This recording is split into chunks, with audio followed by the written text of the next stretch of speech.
আসসালামু আলাইকুম, জব কুটিরে আপনাদের সবাইকে স্বাগতম। আজকের লাইভ ক্লাসটা খুবই গুরুত্বপূর্ণ হতে চলেছে। মুক্তিযুদ্ধ মুক্তিযুদ্ধ থেকে লাইভ ক্লাস হবে মানে হচ্ছে প্রতিটা জবের পরীক্ষায় কোনো টপিকস থেকে প্রশ্ন আসুক বা না আসুক, মুক্তিযুদ্ধ থেকে প্রশ্ন হবেই। কোথায়? নিবন্ধনে অবশ্যই, প্রাইমারিতে অবশ্যই, বিসিএস এ অবশ্যই, ব্যাংকে অবশ্যই, যে জবই বলেন বলবো অবশ্যই, কারণ মুক্তিযুদ্ধ থেকে মানে বাংলাদেশ বিষয় বলে একটা অংশ মুক্তিযুদ্ধ, এখান থেকে কিন্তু মোটামুটি জবের পরীক্ষা প্রশ্ন এসে থাকে। এই জন্য আজকের ক্লাসটা এমনভাবে সাজানো হয়েছে যাতে আমরা এখানেও কিন্তু খুবই গুরুত্বপূর্ণ তথ্য যেগুলো আমি দিব, দেখবেন এখান থেকেই জবের পরীক্ষায় ইনশাআল্লাহ কমন পেয়ে গিয়েছেন। আজকের ক্লাসটা সেভাবেই কিন্তু সাজানো হয়েছে। এই জন্য আজকে ক্লাসটা শুরু করে দেবো। আমরা কিছু সময়ের মধ্যে ক্লাসটা শুরু করে দেবো। ক্লাসটা শুরু হওয়ার পূর্বে আমরা কিছু সময়ের জন্য অপেক্ষা করব, সবাই জয়েন হয়ে গেলে আমরা আমাদের ক্লাসটা কিন্তু শুরু করে দিব। আর যারা অলরেডি ক্লাসে যুক্ত হয়েছেন, তারা সবাই একটু কমেন্ট করুন। সবাই একটু কমেন্ট করে জানান যে আমার কথা, আমার সাউন্ড ক্লিয়ার আছে কিনা। কারণ সাউন্ড ক্লিয়ার না থাকলে ক্লাসটা আমি যতই ভালো করে নিই না কেন, আপনার ক্লাসটা কিন্তু আপনার মানে বোধগম্য হবে না আর কি।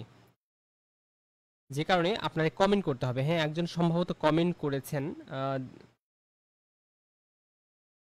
হ্যাঁ, সবাইকে খুব দ্রুত জয়েন হয়ে যেতে বলছি, খুব দ্রুত জয়েন হয়ে যাবেন সবাই, কারণ ক্লাসটা কিন্তু অলরেডি আমরা শুরু করে দিব। আর প্রথম কমেন্ট হচ্ছে আপনারা জানান যে সাউন্ড ক্লিয়ার কিনা। আপনারা যারা জয়েন হয়েছেন প্রথমত জানান সাউন্ড ক্লিয়ার কিনা।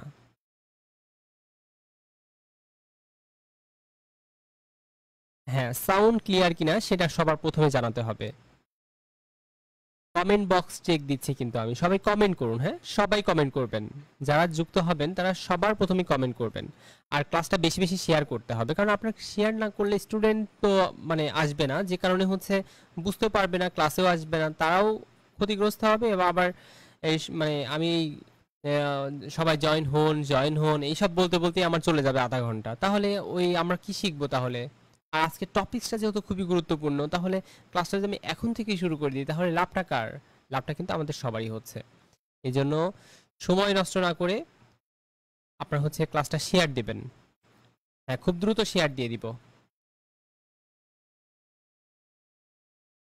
আচ্ছা, আজকে আমরা সবার প্রথমে একটা প্রশ্ন দেখতে পাচ্ছি। এখানে কি লেখা আছে? বলা হচ্ছে যে মুক্তিযুদ্ধের প্রথম সশস্ত্র প্রতিরোধ দিবস কবে? আপনারা তো অনেকবার মুক্তিযুদ্ধ নিয়ে পড়েছেন, তাহলে সবাই আনসার করার চেষ্টা করুন তো। এটার আনসার কি হবে? মুক্তিযুদ্ধের প্রথম সশস্ত্র প্রতিরোধ দিবস কবে? এখন আজকে যদি এই প্রশ্ন আপনার কাছে নতুন মনে হয় তাহলে এটা আপনার জন্য আফসোস।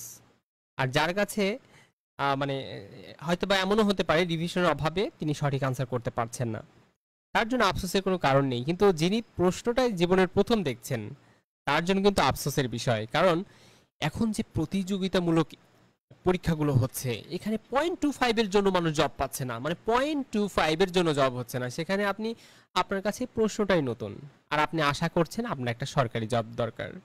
তাহলে চিন্তা করে দেখুন আমরা কতটা পিছিয়ে আছি। যাই হোক, যারা ক্লাসে যুক্ত হয়েছেন প্রথম কাজ হচ্ছে কমেন্ট করা। আপনারা কমেন্ট করলে যে আপনার জান অন্তত এটা জানান সাউন্ড ক্লিয়ার কিনা। আর যারা কমেন্ট করবেন না বুঝে নিব তারা নিজেরাই বোবা, তারা কথা বলতে পারেন না। যারা কথা বলতে পারেন তারা কমেন্ট করে জানান সাউন্ড ক্লিয়ার কিনা। হ্যাঁ, খুব দ্রুত সাউন্ড ক্লিয়ার কিনা।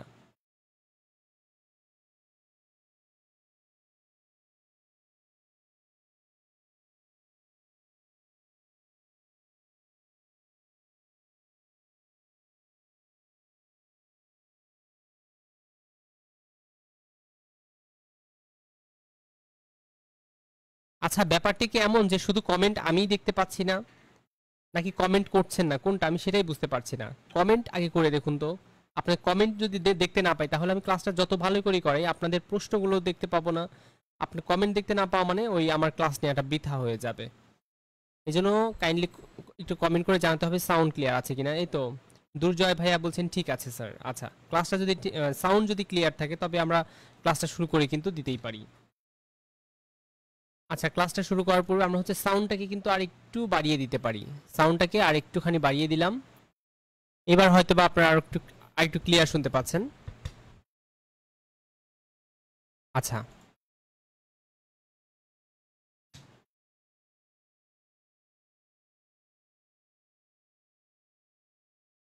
হ্যাঁ, বুঝতে পেরেছি আপনারা এখন সবাই ক্লিয়ার শুনতে পাচ্ছেন, আমাদের ক্লাসটা এখনই শুরু হয়ে যাবে।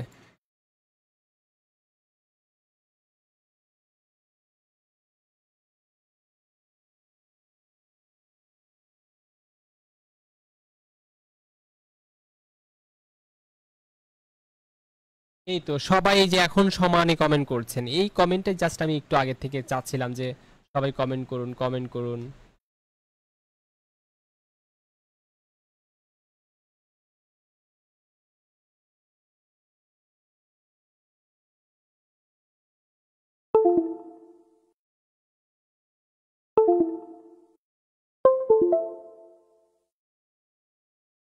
আচ্ছা, তাহলে চলুন আমরা আজকে ক্লাসটা শুরু করে দিই। আজকে ক্লাসের প্রথম প্রশ্নে বলা হচ্ছে যে মুক্তিযুদ্ধের প্রথম সশস্ত্র প্রতিরোধ দিবস কবে? সবাই কি আনসার করছেন? হ্যাঁ, কেউ আনসার করেনি। আচ্ছা, শিশির ভেজা সকাল আপু কমেন্ট, আসসালামু আলাইকুম ভাইয়া। ওয়ালাইকুম আসসালাম। আপু কেমন আছেন আপনি? সোহেল রানা ভাই বলছেন কেমন আছেন ভাই? আলহামদুলিল্লাহ ভালো আছি, সব ঠিকঠাক আছে ভাই। আচ্ছা, সব কিছু যদি ঠিকঠাক থাকে তবে চলুন আজকের মুক্তিযুদ্ধ ভিত্তিক ক্লাসটা আমরা ক্লাস শেষ করার পরে সবাই কমেন্ট করব যে আসলে আজকের ক্লাসটা কেমন ছিল। আজকের প্রথম প্রশ্ন হচ্ছে মুক্তিযুদ্ধের প্রথম সশস্ত্র প্রতিরোধ দিবস কবে? আমরা সবাই জানি এটা হচ্ছে 19শে মার্চ 1971। 19শে মার্চ 1971। এই কথাটা কেন বললাম? আচ্ছা, এই কথাটা তার আগে একটা কথা বলি। বঙ্গবন্ধু শেখ মুজিবুর রহমান একটা উক্তি করেছিলেন, একটা কথা বলেছিলেন যখন ইয়াহিয়া এবং মুজিব বৈঠক হয়েছিল। ইয়াহিয়া এবং মুজিব বৈঠক যখন হয়েছিল, সেই বৈঠকের শেষে সাংবাদিকরা প্রশ্ন করেছে বঙ্গবন্ধুকে। তো বঙ্গবন্ধু শেখ মুজিবুর রহমান তখন বলেছিলেন যে আমি সব সময় ভালোই আশা করি এবং খারাপের জন্য প্রস্তুত থাকি। আমি সব সময় ভালোই আশা করি এবং খারাপের জন্য প্রস্তুত থাকি। কথাটি কে বলেছেন? বঙ্গবন্ধু শেখ মুজিবুর রহমান। আচ্ছা, যাই হোক, এই কথাটা কেন বললাম, আসলে ব্যাপারটা হচ্ছে আমরা এটা এক্সপ্লেইন দেখব। মুক্তিযুদ্ধের প্রথম সশস্ত্র প্রতিরোধ দিবস হচ্ছে 19শে মার্চ 1971। দেখুন এই জায়গাটায় এই যে আপনাকে যে বিষয়টা জবের জন্য খুব বেশি করে জানতে হবে সেটা হচ্ছে এই যে সশস্ত্র প্রতিরোধ আমরা হচ্ছে প্রথম, যদি প্রশ্নে এরকম ভাবে প্রশ্ন হয় যে মুক্তিযুদ্ধের প্রথম সশস্ত্র প্রতিরোধ দিবস কবে, তখন আমরা আনসার করব 19শে মার্চ 1971। আচ্ছা, এখানে বিদ্রোহ করেন কারা? গাজীপুরের রাজেন্দ্রপুর ক্যান্টনমেন্টের বীর সেনা এবং জনতা, তারা কিন্তু এই বিদ্রোহ ঘোষণা করেছিল। আর বিদ্রোহে দমনের নেতৃত্ব দিয়েছিল কারা? বিদ্রোহ দমনের নেতৃত্ব দিয়েছিল অবশ্য পাকিস্তানি ব্রিগেডিয়ার জাহানজেব। আসলে এটা একটু ভিতরের কোশ্চেন্স, হঠাৎ বলা যায় না। এখন যেভাবে প্রশ্ন এসে যাচ্ছে, ভিতর থেকে যদি আপনি না জানেন, আপনার ধরেন কি বলবো, জবের পরীক্ষায় যে আপনি অংশগ্রহণ করছেন, ভিতর থেকে আপনাকে জানতে হবে। এটা কিন্তু আপনার কোনো গাইডে, কোনো বইতে কিন্তু কোনো বিশেষ করে গাইড বই যেগুলো পান আপনারা, নাম বলবো না, যেসব পাবলিকেশনসের বইগুলো পড়েন সেখানে কিন্তু এত ডিটেলস কিন্তু আপনি পাবেন না। যে কারণে এখন যে তথ্যগুলো দিব, এই তথ্যগুলো কাইন্ডলি একটু কষ্ট করে মাথায় রাখতে হবে। আচ্ছা, সেই জায়গাটাতে আচ্ছা, যখন ইয়াহিয়া এবং মুজিবের মধ্যে বৈঠক সংগঠিত হয়েছে, সেই বৈঠকের শেষে সাংবাদিকদের প্রশ্নের উত্তরে বঙ্গবন্ধু বলেছিলেন যে আমি সবসময় ভালোই আশা করি এবং খারাপের জন্য প্রস্তুত থাকি। উক্তিটি কার? বা এভাবে আসতে পারে যে আমি সবসময় ভালোই আশা করি এবং খারাপের জন্য প্রস্তুত থাকি। ওই উক্তিটি কার ছিল? এটা হচ্ছে বঙ্গবন্ধু শেখ মুজিবুর রহমান। আচ্ছা, পরবর্তী প্রশ্ন, সহজ একটা প্রশ্ন করবো আপনাদের, সেটা হচ্ছে বঙ্গবন্ধুর ঐতিহাসিক 7ই মার্চের ভাষণকে memory of the world international রেজিস্টারে অন্তর্ভুক্ত করা হয়েছে কবে? ভাইয়া, আসলে ব্যাপারটা হচ্ছে কি, যখনই সাল ভিত্তিক প্রশ্ন করা হয়, সাল কত সাল, কত তারিখ, এইসব প্রশ্ন কিন্তু আমরা সাধারণত অন্য প্রশ্ন থেকে একটু ভুলে আনসার করি বেশি। দেখুন আপনারা এটা আনসার করুন, দেখবেন অনেকেই ভুল করেছে। অবশ্য অনেকেই সঠিক আনসারও করব, সবাই যে ভুল করবে ব্যাপারটা তাও কিন্তু নয়। বঙ্গবন্ধুর ঐতিহাসিক 7ই মার্চের ভাষণকে memory of the world international, memory of the world international এটাতে রেজিস্টারে অন্তর্ভুক্ত করা হয়। কবে এটা করা হয়েছে? আচ্ছা, এটা করা হয়েছে 30শে অক্টোবর 2017-তে। 30শে অক্টোবর, 30 অক্টোবর 2017, 30শে অক্টোবর 2017। ভাইয়া, এখানে এটা শিখে আমার লাভ হলো কি? আচ্ছা, যেহেতু এখানে 7ই মার্চের ভাষণের কথা উল্লেখ আছে, আপনি কিভাবে পড়বেন জবের জন্য? আপনাকে পড়তে হবে এইভাবে যে 7ই মার্চের এই ভাষণ নিয়ে যত গুরুত্বপূর্ণ তথ্য রয়েছে সেসব আপনাকে জানা থাকতে হবে। যেমন ভাষণের প্রথম লাইন কি ছিল, ভাষণের শেষ লাইন কি ছিল, ভাষণটি ছিল কয় মিনিটের, এই যে 7ই মার্চের ভাষণের যে দাবিগুলো কি কি ছিল, এইসব যদি আপনি না জানেন তাহলে বলেন আপনি জবের পরীক্ষায় কতটা কি বলবো, আপনাকে এগুলো জানতেই হবে এক কথায়। তাহলে আমরা কিন্তু জানলাম যে 30শে অক্টোবর 2017-তে কিন্তু এটা অন্তর্ভুক্ত করা হয়েছে memory of the world international. আর 7ই মার্চের ভাষণ নিয়ে গুরুত্বপূর্ণ তথ্য কিন্তু আমি আপনাদের ক্লাসের মধ্যে দিয়ে দেবো। এই ক্লাসের মধ্যে কিন্তু পড়াটা পড়ে ফেলতে হবে, ক্লাসের মধ্যে পড়াটা করে ফেলতে হবে। সেটা হচ্ছে বঙ্গবন্ধু শেখ মুজিবুর রহমান 1971 সালে 7ই মার্চে যে ভাষণ দিয়েছিলেন, এটা কোথায় দিয়েছিলেন? সেটা হচ্ছে সোহরাওয়ার্দী উদ্যানে, যেটাকে আমরা বলি রেসকোর্স ময়দান। মানে রেসকোর্স ময়দান হচ্ছে পুরাতন নাম ছিল, সেটাকে আমরা যেটা এখন বর্তমানে সোহরাওয়ার্দী উদ্যান বলে, সেটা হচ্ছে রেসকোর্স ময়দান। সেই রেসকোর্স ময়দানে কিন্তু 7ই মার্চের ভাষণ দিয়েছিলেন। এটা আপনারা সবাই জানেন, তাই আমি এটাতে সময় নষ্ট করব না। 7ই মার্চের ভাষণে প্রথম লাইন কি ছিল? ভাষণটার প্রথম লাইন ছিল, ভাইরা আমার, আজ দুঃখ ভরাক্রান্ত মন নিয়ে আপনাদের সামনে হাজির হয়েছি।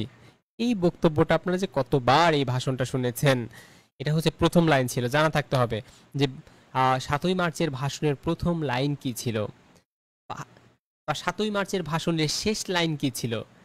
শেষ লাইন ছিল, এবারের সংগ্রাম আমাদের মুক্তির সংগ্রাম, এবারের সংগ্রাম আমাদের স্বাধীনতার সংগ্রাম, জয় বাংলা। এটা হচ্ছে ভাষণের শেষ লাইন ছিল। ভাষণটি কত মিনিটের ছিল? 18 মিনিটের ছিল। না হলেও এই প্রশ্নটা 20টা জবের পরীক্ষায় এই প্রশ্নটা হয়েছে যে ভাষণটি কত মিনিটের ছিল। 7ই মার্চের ভাষণটি ছিল 18 মিনিটের। আর ভাষণের শেষ লাইন কি ছিল, শুরুর লাইন কি ছিল? আশা করি আপনাদের আর ভুল হবে না। আচ্ছা, আর 7ই মার্চের ভাষণের দাবি ছিল কয়টি, বা কয়টি দফা, কয় দফা দাবি ছিল? 4টি দফা ছিল। 7ই মার্চের ভাষণের দফা ছিল 4টি। কি কি 4 দফা দাবি ছিল? একটা হচ্ছে চলমান সামরিক আইন প্রত্যাহার করতে হবে, চলমান সামরিক আইন প্রত্যাহার করতে হবে। 2, সৈনিকদের ব্যারাকে ফিরিয়ে নিয়ে যেতে হবে, সৈনিকদের ব্যারাকে ফিরিয়ে নিয়ে যেতে হবে। 3, গণহত্যার তদন্ত করতে হবে, গণহত্যার তদন্ত করতে হবে। আর নাম্বার 4, নির্বাচিত প্রতিনিধিদের কাছে ক্ষমতা হস্তান্তর করতে হবে, নির্বাচিত প্রতিনিধিদের কাছে ক্ষমতা হস্তান্তর করতে হবে। এই 4টি দফা ছিল বঙ্গবন্ধু 7ই মার্চের ভাষণের দাবি ছিল 4টি, বা 4টি দফা। আশা করি আপনাদের ভালো মনে থাকবে। মনে যদি না থাকে, আপনি একটা স্ক্রিনশট দিয়ে রাখতে চাইলে রাখতে পারবেন, সমস্যা নেই। আচ্ছা, পরবর্তী প্রশ্ন আপনাদের জন্য, যেটা বিগত সালে জবের পরীক্ষায় এসেছে 21। আমরা কিন্তু সাধারণত জানি যে আমি যে প্রশ্নগুলো আপনাদের দিই সেটা হচ্ছে এই 11 থেকে 20তম গ্রেডের জবের পরীক্ষায় বারবার আসা প্রশ্নগুলো কিন্তু আমি বেশি অ্যানালাইসিস করার চেষ্টা করি। তো বঙ্গবন্ধুর 7ই মার্চের ভাষণের উপর নির্মিত চলচ্চিত্রের নাম কি? এইটা কিন্তু পারতে হবে।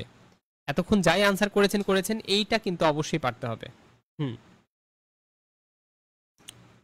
এবার আমি আপনাদের কমেন্ট বক্সটা একটু চেক দিব, এটা কিন্তু অবশ্যই পারতে হবে।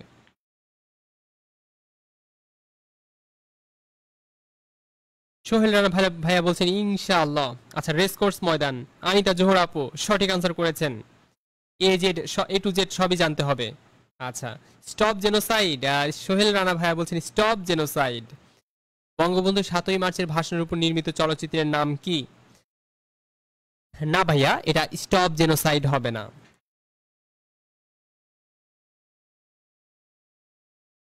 আরেকটু সুযোগ দিচ্ছি। আচ্ছা, এটার আনসার হবে দা স্পিচ। দা স্পিচ। এই প্রশ্নটা কিন্তু আমরা সবাই ভুল করি, এই জন্য এই স্টপ জেনোসাইড অপশনটা কিন্তু দেয়া থাকে যাতে সবাই ভুল করে এই আনসারটা দিয়ে। এটা আনসার হবে দা স্পিচ। 7ই মার্চের ভাষণে গুরুত্বপূর্ণ তথ্য কিন্তু আমরা অলরেডি দিয়েছি। সেই 7ই মার্চের ভাষণের উপর নির্মিত চলচ্চিত্রের নাম হচ্ছে দা স্পিচ। এই স্পিচ মানে বক্তৃতা, দা স্পিচ মানে কি? বক্তৃতা। এই বক্তৃতা কে দিয়েছিলেন? বঙ্গবন্ধু। এইভাবে মনে রাখবেন, বঙ্গবন্ধু যে বক্তৃতা, এটার ইংলিশ হচ্ছে দা স্পিচ। 7ই মার্চের ভাষণের উপর নির্মিত চলচ্চিত্রের নাম দা স্পিচ। আচ্ছা, এখানে একটা গুরুত্বপূর্ণ তথ্য, দুটা গুরুত্বপূর্ণ তথ্য বিশেষ করে আপনাকে জানতেই হবে। সেটা হচ্ছে এই যে 7ই মার্চের ভাষণের কথা বারবার বলছি, এই 7ই মার্চের ভাষণটি বাংলাদেশের সংবিধানের তফসিলে কিন্তু অন্তর্ভুক্ত করা হয়েছে, কিন্তু কত নং তফসিলে অন্তর্ভুক্ত বা কত নম্বর তফসিলে অন্তর্ভুক্ত করা হয়েছে এটা কিন্তু জানতে হবে। এই যে 7টি তফসিল আছে, তার মধ্যে 5ম তফসিলে এটা কিন্তু অন্তর্ভুক্ত করা হয়েছে। 7ই মার্চের ভাষণটি বাংলাদেশের সংবিধানের 5ম তফসিলের 150-এর 2 অনুচ্ছেদে অন্তর্ভুক্ত করা হয়েছে। কখন এটা কোন সংশোধনীর মাধ্যমে? পঞ্চদশ সংশোধনীর মাধ্যমে। ভাইয়া, এত অগুরুত্বপূর্ণ তথ্য কেন দিচ্ছেন? এ কথা কেউ বলতে পারবেন যে এই তথ্যটা একটুও গুরুত্বপূর্ণ নয়? এরকম কেউ সাহস নিয়ে বলতে পারবেন? আসলে এটা খুবই গুরুত্বপূর্ণ তথ্য। এখানে এটা আপনাকে কিভাবে মনে রাখতে হবে সেটা আপনার মানে মনে আপনাকে রাখতেই হবে। ৭ই মার্চের ভাষণটি বাংলাদেশের সংবিধানের কত নং তফসিলে এটি অন্তর্ভুক্ত করা হয়েছে? ৫ম তফসিলে। কত নং সংশোধনীর মাধ্যমে? এই ১৫ সংশোধনীতে এই তফসিলে এটা অন্তর্ভুক্ত করা হয়েছে ৭ই মার্চের ভাষণটি। আচ্ছা, কত নং অনুচ্ছেদে? ১৫০-এর ২ নং অনুচ্ছেদে এটা অন্তর্ভুক্ত করা হয়েছে। তাহলে চোখ বন্ধ করে বলুন, ৭ই মার্চের ভাষণ, ৫ম তফসিল, ১৫০-এর ২ অনুচ্ছেদ, পঞ্চদশ সংশোধনী। এই ৪টা কথা মনে রাখতে হবে। দেখুন কত গুরুত্বপূর্ণ তথ্য আপনাকে দেয়া হচ্ছে। এটা কি আপনি বলেন কোনো গাইডে পাবেন এভাবে? অসম্ভব। এভাবে কোনো গাইডে, কোনো বইতে মানে পাবেন না আপনি। যে কারণে আজকের ক্লাসটা আপনার জন্য খুবই গুরুত্বপূর্ণ। 10টা বই ঘাটাচ্ছে, আপনি আমার এই ক্লাসটি আপনি করুন। আপনার তার চেয়ে বেশি উপকার হবে। ৭ই মার্চের ভাষণ কি ইউনেস্কো ওয়ার্ল্ড ডকুমেন্টারি হেরিটেজ হিসেবে আমাদের কিন্তু এর কিন্তু স্থান করে দিয়েছে। আমরা কিন্তু জানি ৭ই মার্চের ভাষণ কিন্তু ইউনেস্কো কিন্তু স্বীকৃতি দিয়েছে। ৭ই মার্চের ভাষণকে ইউনেস্কো ওয়ার্ল্ড ডকুমেন্টারি হেরিটেজ হিসেবে তালিকায় রেখেছে। কততম তালিকায় রেখেছে এইটা আমাদের জানতে হবে। এখান থেকে অনেকবার প্রশ্ন হয়েছে। ৭৭তম। কততম? ৭৭তম। ওয়ার্ল্ডস ডকুমেন্টারি হেরিটেজে অন্তর্ভুক্ত করা হয়েছে। কততম? ৭৭তম তালিকায়। কবে অন্তর্ভুক্ত করা হয়েছে? ৩০শে অক্টোবর ২০১৭ সালে। ৩০শে অক্টোবর ২০১৭তে অন্তর্ভুক্ত করা হয়েছে। ইউনেস্কোর কততম সভায়? ৩৯তম সভায়। ইউনেস্কোর ৩৯তম সভায় ৭৭ নং তালিকায় অন্তর্ভুক্ত করা হয়েছে ৭ই মার্চের ভাষণ। কবে? ৩০শে অক্টোবর ২০১৭। কোথায়? ফ্রান্সের প্যারিসে। তাহলে কোথায়? ফ্রান্সের প্যারিসে। কখন? ৩০শে অক্টোবর ২০১৭। কাকে? ৭ই মার্চের ভাষণকে। কে? ইউনেস্কো। সাধারণত আপনি কে, কি, কিভাবে, কখন, কেন এই কয়েকটা প্রশ্নের উত্তর যদি জানতে পারেন তবে আমি বুঝে নিব ওই বিষয়টাতে আপনি বস। যেমন কাকে ইউনেস্কো এই ৭৭তম তালিকায় রেখেছে? ৭ই মার্চের ভাষণকে। কবে? ৩০শে অক্টোবর ২০১৭। কোথায়? ফ্রান্সের প্যারিসে। কোথায়? ফ্রান্সের প্যারিসে। কোন সভায়? কততম সভায়? ইউনেস্কোর ৩৯তম সভায়। ইউনেস্কোর ৩৯তম সভায় ওয়ার্ল্ডস ডকুমেন্টারি হেরিটেজ হিসেবে অন্তর্ভুক্ত করা হয়েছে। আশা করি সবাই বুঝতে পেরেছেন। সেই সঙ্গে আমরা কিন্তু একটু আগেই জানতে পেরেছি যে এই ৭ই মার্চের ভাষণ নিয়ে একটা নির্মিত প্রামাণ্য চলচ্চিত্র যার নাম হচ্ছে দ্য স্পিচ। ৭ই মার্চের ভাষণের আদলে নির্মিত দেশের প্রথম বঙ্গবন্ধু ভাস্কর্য, এটার নাম কি? ৭ই মার্চের ভাষণের আদলে নির্মিত দেশের প্রথম বঙ্গবন্ধু ভাস্কর্য, যেটা হচ্ছে সোনারগাঁয়ের লোক ও কারুশিল্প ফাউন্ডেশনের সামনে। ভাস্কর হচ্ছে শ্যামল চৌধুরী। মানে ওই সামনে যে ভাস্করটা ছিল ওই ভাস্করটা কিন্তু এই ৭ই মার্চের ভাষণের আদলে নির্মিত হয়েছে। আর ৭ই মার্চের বঙ্গবন্ধুর ভাষণকে আমেরিকার প্রেসিডেন্ট আব্রাহাম লিঙ্কনের গেটিসবার্গ অ্যাড্রেসের সাথে তুলনা করা হয়। এই তথ্যগুলো আপনি কোন গাইডের মধ্যে থেকে নিয়েছেন? MP3? প্রফেসরস? আপনাকে জানতে হবে। আপনি যদি বোর্ড বই পড়েন তাহলে আলহামদুলিল্লাহ। আচ্ছা, ৭ই মার্চের ভাষণকে আমেরিকার প্রেসিডেন্ট আব্রাহাম লিঙ্কনের গেটিসবার্গ অ্যাড্রেসের সাথে তুলনা করা হয়েছে। কার সঙ্গে তুলনা করা হয়েছে?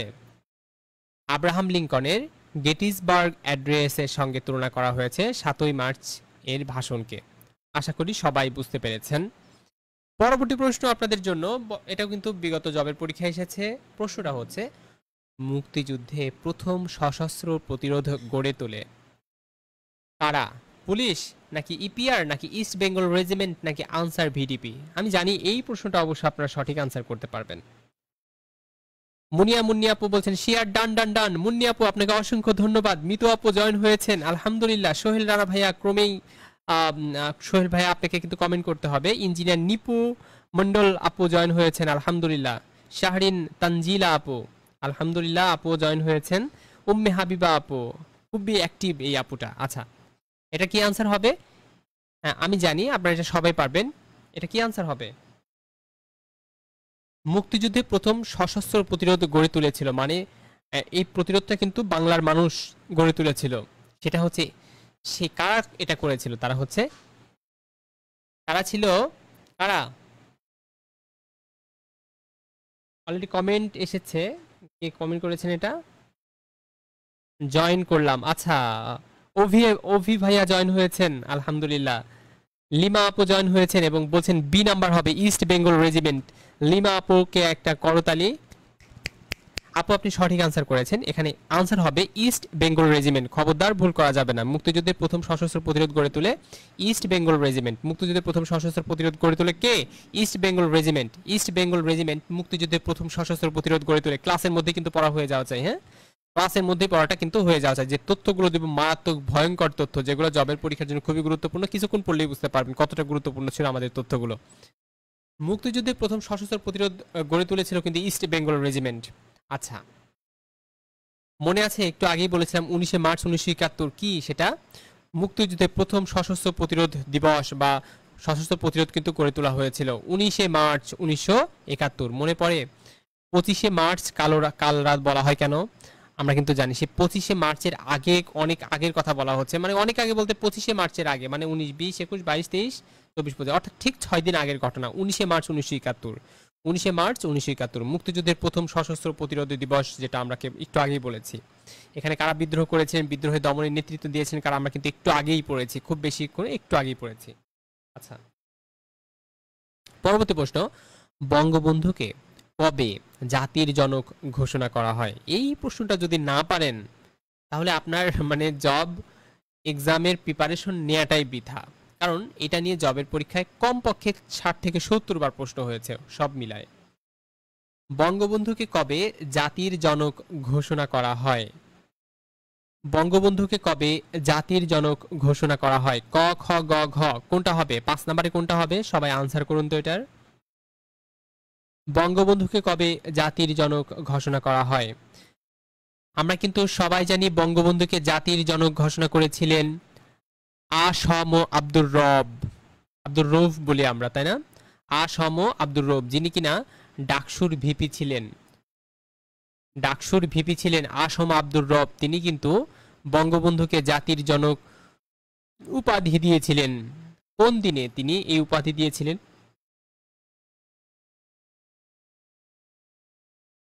ওইটা এমন একটা দিন যে দিনে স্বাধীনতার ইস্তেহার ঘোষণা করা হয়েছিল।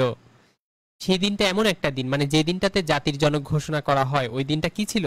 ওই দিনটা ছিল, ওই দিনটাতে কিন্তু স্বাধীনতার ইস্তেহার ঘোষণা করা হয়েছিল। আমি জানি আপনারা সবাই সঠিক আনসারই করবেন। অলরেডি আনসার করেছেন। সবার প্রথমে কে সঠিক আনসার করেছেন? আচ্ছা, 3 মার্চ 1971 সবার প্রথমে সঠিক আনসার করেছেন কিন্তু আমাদের সোহেল রানা ভাইয়া। আনসার করেছেন মুনিয়া মুন্নি আপু, নাসিম ভাইয়া, নাইম ভাইয়া। নাইম ভাই বলছেন গ নাম্বার হবে, হ্যাঁ সঠিক আনসার করেছেন। তানজিলা আপু, সিদরাতুল মুনতাহা আপু, সবাই সঠিক আনসার করেছেন 3 মার্চ 1971। আরো ভয়াবহ লেভেলের তথ্য যেগুলো আপনাকে মাথার মধ্যে রাখতে হবে, না রাখতে পারলে জবের প্রিপারেশন নেওয়ার দরকার নেই, সেটা হচ্ছে এই উপাধিটা কে দিয়েছিলেন? ডাকসুর ভিপি আ.স.ম. আব্দুর রৌফ দিয়েছিলেন। ওই দিনে কি করা হয়েছিল? স্বাধীনতার ইশতেহার ঘোষণা করা হয়েছিল। ওই দিনে কি করা হয়েছিল? ওই দিনটাতে কিন্তু স্বাধীনতার ইশতেহার ঘোষণা করা হয়েছিল। ভাইয়া, স্বাধীনতার ইশতেহারে কি বলা হয়েছে, কি জিনিসটা কি, বা কারা ঘোষণা করেছে? এই সব গুরুত্বপূর্ণ তথ্য যদি না জানা থাকে তাহলে ভাবুন কোন অবস্থায় আছি আমরা। যেমন 3 মার্চ 1971 কিন্তু স্বাধীনতার ইশতেহার ঘোষণা করা হয়। ঘোষণাকারী মানে সংগঠনের নাম কি? স্বাধীনতার ইশতেহার ঘোষণাকারী সংগঠনের নাম ছিল স্বাধীন বাংলা ছাত্র সংগ্রাম পরিষদ। এই সংগঠন কিন্তু ইশতেহার ঘোষণা করেছিল, স্বাধীন বাংলা ছাত্র সংগ্রাম পরিষদ। যারা এখনো ক্লাসটা শেয়ার করেননি কাইন্ডলি সবাই ক্লাসটা শেয়ার করে দিই। সবাই ক্লাসটা শেয়ার করে দেয়া আপনাদের প্রথম কাজ, এবং অবশ্যই শেয়ার দেওয়ার পর ডান কথাটা লিখতে হবে। স্বাধীন বাংলা ছাত্র সংগ্রাম পরিষদ এই ইশতেহার ঘোষণা করেছিল। আর ইশতেহার পাঠ করেছিলেন কে? শাহজাহান সিরাজ। কতবার এসেছে বলেন তো জবের পরীক্ষায়? শতবার এসেছে। ছাত্রলীগের সাধারণ সম্পাদক শাহজাহান সিরাজ ইশতেহার ঘোষণা করেছিলেন বা ইশতেহার পাঠ করেছিলেন। ইশতেহার পাঠ করেছিলেন কে? শাহজাহান সিরাজ। আচ্ছা, এটাতে সভাপতিত্ব করে কে করেছিলেন? নূরে আলম সিদ্দিকী। ছাত্রলীগের সভাপতি নূরে আলম সিদ্দিকী। একটু ঠান্ডা মাথায় ভাবুন। 3 মার্চ 1971 ইশতেহার ঘোষণা করা হয়। এই সময় বঙ্গবন্ধুকে কি উপাধি দেওয়া হয়েছিল? জাতির জনক উপাধি দেওয়া হয়েছিল। দিয়েছিলেন কে? আব্দুর রৌফ। ঘোষণাকারী সংগঠনের নাম কি? মানে ইশতেহার ঘোষণাকারী সংগঠনের নাম ছিল স্বাধীন বাংলা ছাত্র সংগ্রাম পরিষদ। ইশতেহার ঘোষণা করেছিলেন কে? শাহজাহান সিরাজ, যিনি কিনা ছাত্রলীগের সাধারণ সম্পাদক ছিলেন। সভাপতিত্ব কে করেছিলেন? সিদ্দিকী, নূরে আলম সিদ্দিকী। সিদ্দিক মানে কি? সদিকিন থেকে সিদ্দিক। সিদ্দিক মানে হচ্ছে মানে কি বিশ্বাসী সম্ভবত, তাই না? সত্যবাদী। সদিকিন মানে সত্যবাদী বলা হয়। সিদ্দিকী সিদ্দিকী সত্যবাদী। তিনি হচ্ছেন মানে এটা এই কথা এই কারণে বললাম যাতে আপনার অন্তত সিদ্দিক শব্দটা মাথায় থাকে। সিদ্দিক অর্থাৎ সভাপতিত্ব করেছেন নূরে আলম সিদ্দিকী। ওই ইশতেহার ঘোষণা করা হয়েছিল 3 মার্চ 1971। আচ্ছা, এই ইশতেহারে কি করা হয়েছিল? পাকিস্তানি উপনিবেশবাদের কবল হতে মুক্ত হয়ে স্বাধীন সার্বভৌম বাংলাদেশ প্রতিষ্ঠা করতে হবে এবং সমাজতান্ত্রিক অর্থনীতি চালু করে কৃষক শ্রমিক রাজ কায়েম করার শপথ গ্রহণ করা হয়। এই ইশতেহারে কিন্তু এই শপথ গ্রহণ করা হয়েছিল। আরেকটা কথা, মানে আমরা কিন্তু জানি আমাদের যে সংবিধান আছে, সেই সংবিধানে কি সমাজতন্ত্র আছে? সংবিধানে যে 4টি মূল নীতি আছে তার মধ্যে কি সমাজতন্ত্র আছে নাকি নেই? আমরা সবাই জানি এর মধ্যে কিন্তু সমাজতন্ত্র আছে। যাই হোক, এটা আরেকবার পড়ুন। পাকিস্তানি উপনিবেশবাদের কবল হতে মুক্ত হয়ে স্বাধীন সার্বভৌম বাংলাদেশ প্রতিষ্ঠা করতে হবে এবং সমাজতান্ত্রিক অর্থনীতি চালু করে কৃষক শ্রমিক রাজ কায়েম করার শপথ গ্রহণ করা হয় এই ইশতেহারে। আচ্ছা, এই ইশতেহার বঙ্গবন্ধু শেখ মুজিবুর রহমানকে স্বাধীন এবং সার্বভৌম বাংলাদেশের সর্বাধিনায়ক ঘোষণা করা হয়। ভাইয়া, এইসব তো গুরুত্বপূর্ণ তথ্য নয়। এই কথা কেউ বুকে হাত দিয়ে বলতে পারবেন কি কতটা গুরুত্বপূর্ণ তথ্য? 3 মার্চ 1971 যে ইশতেহার ঘোষণা করা হয়েছিল সেখানে কিন্তু বঙ্গবন্ধু শেখ মুজিবুর রহমানকে স্বাধীন এবং সার্বভৌম বাংলাদেশের সর্বাধিনায়ক হিসেবে ঘোষণা করা হয়েছিল। আমার সোনার বাংলা, আমি তোমায় ভালোবাসি। গানটিকে জাতীয় সঙ্গীত হিসেবে স্বীকৃতি দেওয়া হয়েছিল কবে? ওই যে 3 মার্চ 1971। 3 মার্চ ইশতেহার ঘোষণা করা হয়েছিল তখন। অর্থাৎ এই ইশতেহারের সাথে কত কিছু জড়িত চিন্তা করে দেখেন। এই ইশতেহারের সাথে জড়িত আছে হচ্ছে বঙ্গবন্ধু শেখ মুজিবুর রহমানের নাম, কারণ তাকে জাতির জনক ঘোষণা করেছিলেন আব্দুর রউফ। এই সময়টাতে আমার সোনার বাংলা গানটা স্বীকৃতি দেওয়া হয়েছিল। তারপরে হচ্ছে বঙ্গবন্ধুকে সর্বাধিনায়ক হিসেবে ঘোষণা করা হয়েছিল। এই সময় সম্পাদক ছিলেন শাহজাহান সিরাজ। কত তথ্য আমরা জানতে পারতেছি, এই তথ্যগুলো জানতেই হবে আপনাকে। আচ্ছা, স্বাধীনতার ইশতেহারে 3টি লক্ষ্য নির্দিষ্ট করা হয়েছিল: বাঙালির ভাষা সাহিত্য ও সংস্কৃতির পুনর্বিকাশ, বৈষম্যের নিরসন, আর হচ্ছে গণতন্ত্র প্রতিষ্ঠা। কয়টি হলো? 3টি লক্ষ্য। 3টি লক্ষ্য কি কি? 1 নম্বর লক্ষ্য হচ্ছে বাঙালির ভাষা সাহিত্য ও সংস্কৃতির পুনর্বিকাশ, 1। 2 বৈষম্যের নিরসন, এবং 3 হচ্ছে গণতন্ত্র প্রতিষ্ঠা। ইশতেহারের এই 3টি লক্ষ্য ছিল। আশা করি আপনাদের মনে থাকবে।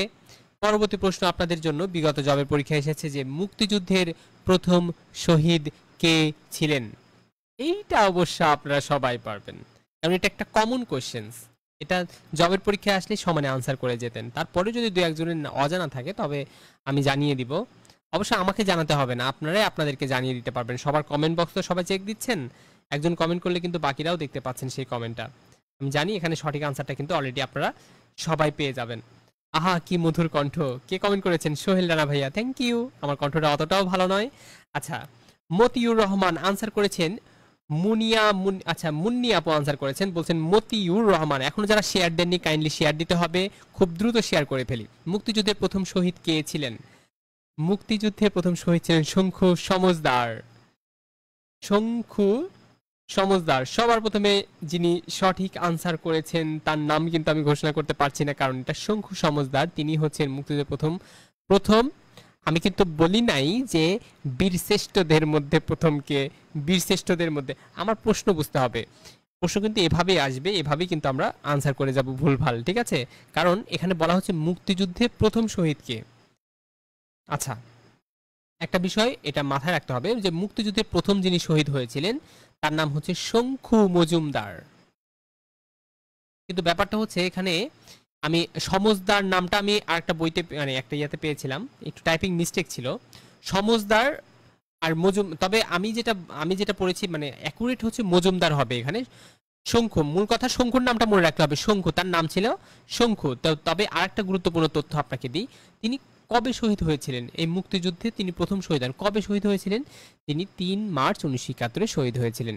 ৩ মার্চ, অর্থাৎ মুক্তিযুদ্ধ কিন্তু মোটামুটি ভালোভাবে শুরুই হয়নি। ২৫শে মার্চ রাতে ঢাকায় কি বর্বর আক্রমণ চালানো হয়েছিল, তারও অনেক আগের ঘটনা। ৩ মার্চ ১৯৭১ তিনি শহীদ হয়েছিলেন। ৩ মার্চ ১৯৭১ তিনি হচ্ছেন মুক্তিযুদ্ধের প্রথম শহীদ, যার নাম হচ্ছে শঙ্কু মজুমদার। শঙ্কু মজুমদার, শঙ্কু মজুমদার ৩ মার্চ ১৯৭১ তিনি শহীদ হয়েছিলেন। আর যদি বলে মুক্তিযুদ্ধে প্রথম নারী শহীদকে, মুক্তিযুদ্ধে প্রথম শহীদ নারী যিনি, তার নাম হচ্ছে মেহেরুন্নেসা। তিনি একজন কবি ছিলেন, তার নাম হচ্ছে নারীদের মধ্যে মেহেরুন্নেসা। মেহেরুন্নেসা, মেহেরুন্নেসা তিনি একজন কি ছিলেন? কবি ছিলেন, কবি মেহেরুন্নেসা। কবে মারা যান তিনি? তিনি হচ্ছেন ২৭শে মার্চ মারা যান, মানে ২৫শে মার্চ, ২৭শে মার্চ। ২৭শে মার্চ মুক্তিযুদ্ধে প্রথম নারী শহীদ হচ্ছেন কবি মেহেরুন্নেসা। এটাও কিন্তু জবের পরীক্ষার প্রশ্ন, মানে আমি একটু আলাদা করে আপনাকে বলছি। তাহলে শঙ্কু মজুমদার পুরুষ হিসেবে, আর স্ত্রী হিসেবে বা নারী হিসেবে মেহেরুন্নেসা, মানে সরি স্ত্রী বলছি মানে নারী হিসেবে আর কি। ঠিক আছে, নারী হিসেবে হচ্ছে মেহেরুন্নেসা, তিনি একজন কবি ছিলেন। কবি মেহেরুন্নেসা ৭ই মার্চ ১৯৭১ শহীদ হয়েছিলেন।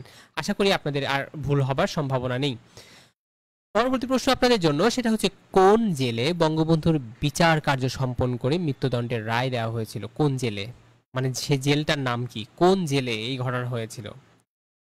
ফরিদপুরের জেলে, করাচির জেলে? করাচি মানে পাকিস্তান, পাকিস্তানের জেলে বন্দী ছিলেন তখন, নাকি ঢাকায়, নাকি আপনার ফয়সালাবাদ? কোন সময় কোন জেলে বঙ্গবন্ধুর বিচার কার্য সম্পন্ন করে মৃত্যুদণ্ডের রায় দেওয়া হয়েছিল? ভাইয়া আপনি এই প্রশ্নগুলো পান কোথায়? চিন্তা করে দেখেন ভাইয়া, এখন গভর্নমেন্ট জবের প্রশ্নগুলো একটু ভিতর থেকে হবে। ওই বিগত সালের কোশ্চেন্স বারবার বারবার দেখতেছি ঠিক আছে, কিন্তু একটু ভিতর থেকে কোশ্চেন্স করলে কিন্তু আমরা মানে আর কিন্তু কি মানে সঠিক আনসার করাটা আমাদের জন্য কঠিন হয়ে যায়। সেটা হচ্ছে ফয়সালাবাদ। আমি আপনাদের এই প্রশ্নটা আমি এই জন্য ছুড়ে দিইনি কারণ অনেকের ভুল আনসার হবে। ফয়সালাবাদ, ঠিক আছে, লায়ালপুর ফয়সালাবাদে কিন্তু, লায়ালপুর বা ফয়সালাবাদ জেলে কিন্তু বঙ্গবন্ধুর বিচার কার্য সম্পন্ন করে মৃত্যুদণ্ডের রায় দেওয়া হয়েছিল, ফয়সালাবাদ। ঠিক আছে ভাইয়া, বঙ্গবন্ধু সম্পর্কে কিছু কিছু বলবেন, যে বঙ্গবন্ধু কবে গ্রেপ্তার হয়েছিলেন, মানে গ্রেপ্তার করা হয়েছিল কোথা থেকে, মানে বঙ্গবন্ধুকে গ্রেপ্তার করা নিয়ে কিন্তু জবের পরীক্ষা এখান থেকে প্রশ্ন হয়েছে কিনা। হ্যাঁ, আচ্ছা তাহলে একটু আরেকবার দেখুন। ফয়সালাবাদ, দেখুন যদি মনে না থাকে তাহলে আমরা কিন্তু সবাই জানি ফয়সালা। এই ফয়সালা মানে কি, বা ফয়সালা মানে কি, মানে সালিশ বা ফয়সালা করি না আমরা, যে ফয়সালায় বলা হয়েছিল বঙ্গবন্ধুকে মৃত্যুদণ্ড দেওয়া হবে, এই ধরনের কথা মানে এসেছিল কোন জেলে? সে হচ্ছে ফয়সালাবাদ। এইভাবে আপনি একটু মনে রাখার চেষ্টা করবেন। বঙ্গবন্ধুকে নিয়ে প্রতিটি তথ্য কিন্তু আপনাকে জানতে হবে, বঙ্গবন্ধুকে নিয়ে প্রতিটা তথ্য আপনাকে জানতে হবে জবের পরীক্ষার জন্য অন্তত। দেখুন বঙ্গবন্ধুকে কবে গ্রেপ্তার করা হয়েছিল? দেখুন, যদি ১৯৭১ সালের ২৫শে মার্চে যে কালরাতে যে ঘটনাটা ঘটলো, তারপরে ওই ২৫শে মার্চ প্রথম প্রহরেই, মানে ২৫শে মার্চ রাত ১টা ৩০ মিনিট, অর্থাৎ ২৬শে মার্চ প্রথম প্রহর হলো। মানে ব্যাপারটা বোঝার চেষ্টা করুন। ২৫শে মার্চ ভোরবেলা, সকালবেলা, দুপুর, বিকেল, ২৫শে মার্চ সন্ধ্যা, ২৫শে মার্চ সন্ধ্যার পরে আসতেছে হচ্ছে রাত ৮টা ১০টা, ২৫শে মার্চ ১১টা রাত, ২৫শে মার্চ ১২টা। দেখুন ২৫শে মার্চ রাত ১১টা ৫৯-এর পরেই যেই ১২টা বাজতেছে তখন কিন্তু আর ২৫শে মার্চ থাকে না, তখন কিন্তু রাত ১২টা ১ বাজা মানেই কিন্তু ২৬শে মার্চ হয়ে যায়। অর্থাৎ ২৫শে মার্চ রাত ১টা ৩০ মিনিট মানে হচ্ছে ২৬শে মার্চের প্রথম প্রহর। এই বিষয়টা একটু মাথায় রাখতে হবে।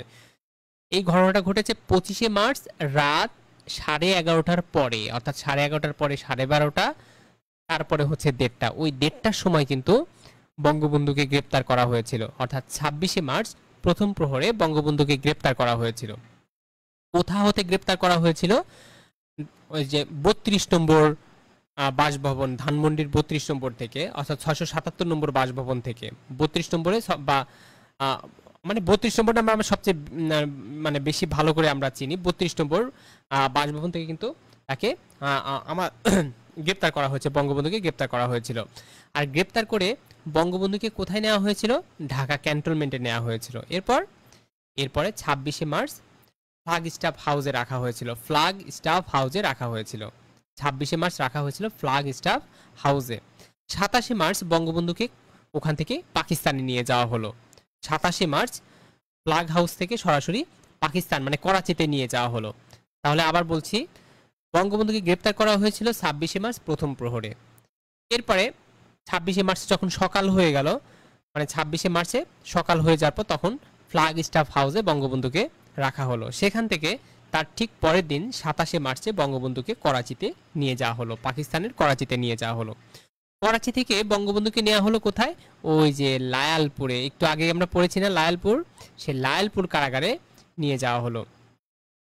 তারপরে বিচার শুরু হলো তা বঙ্গবন্ধুর 11ই আগস্ট 1971। সামরিক আদালতে বিচার শুরু হলো 11ই আগস্ট 1971। সেখানে বঙ্গবন্ধু নিয়ে 12টি অভিযোগ ছিল। এর মধ্যে সবচেয়ে অন্যতম অভিযোগ ছিল রাষ্ট্রদ্রোহিতা। রাষ্ট্রদ্রোহিতা মানে রাষ্ট্রকে ধ্বংস করা একটা পরিকল্পনা, মানে তাদের ভাষা অনুযায়ী। কিন্তু আমাদের বঙ্গবন্ধু আমাদের দেশকে বাঁচানোর জন্য কত স্যাক্রিফাইস করেছেন, কিন্তু তারা মামলা করেছিল, মানে বিচার করছিল হচ্ছে রাষ্ট্রদ্রোহিতা নামে।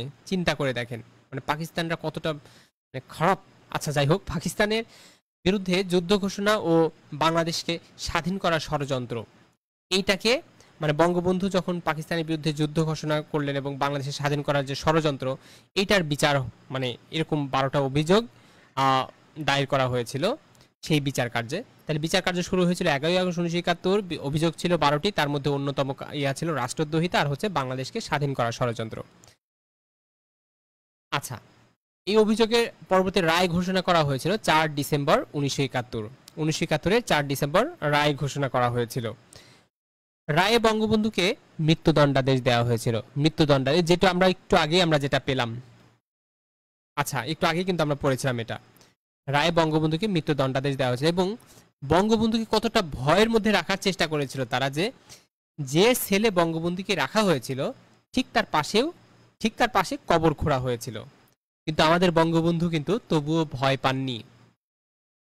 আমাদের বঙ্গবন্ধু কিন্তু তবুও মানে এইসব বিষয় পরোয়া করেননি, মৃত্যুদণ্ডকে মানে পরোয়া করেননি। বঙ্গবন্ধু পাকিস্তানের কারাগারে ছিলেন কতদিন? 288 দিন। 9 মাস 13 দিন ছিলেন বা 288 দিন ছিলেন। বঙ্গবন্ধুকে পাকিস্তানের কারাগারে রাখা হয়েছিল কতদিন?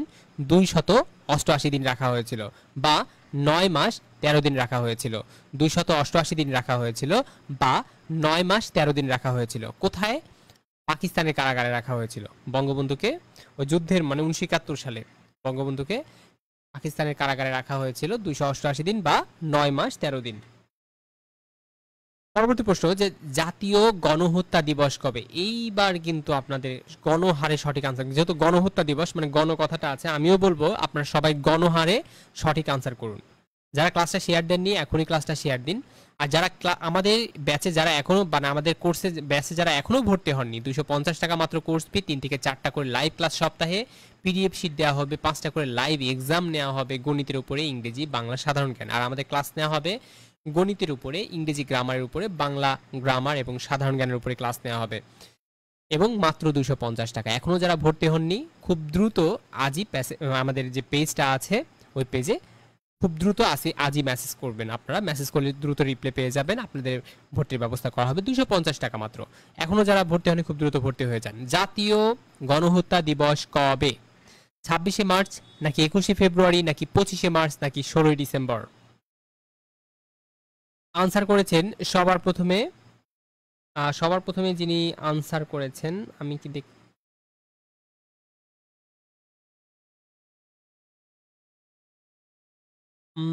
25শে মার্চ বলছেন কে?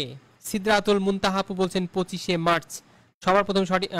আচ্ছা, মনিকা আপু বলছেন 3-এর খ হবে।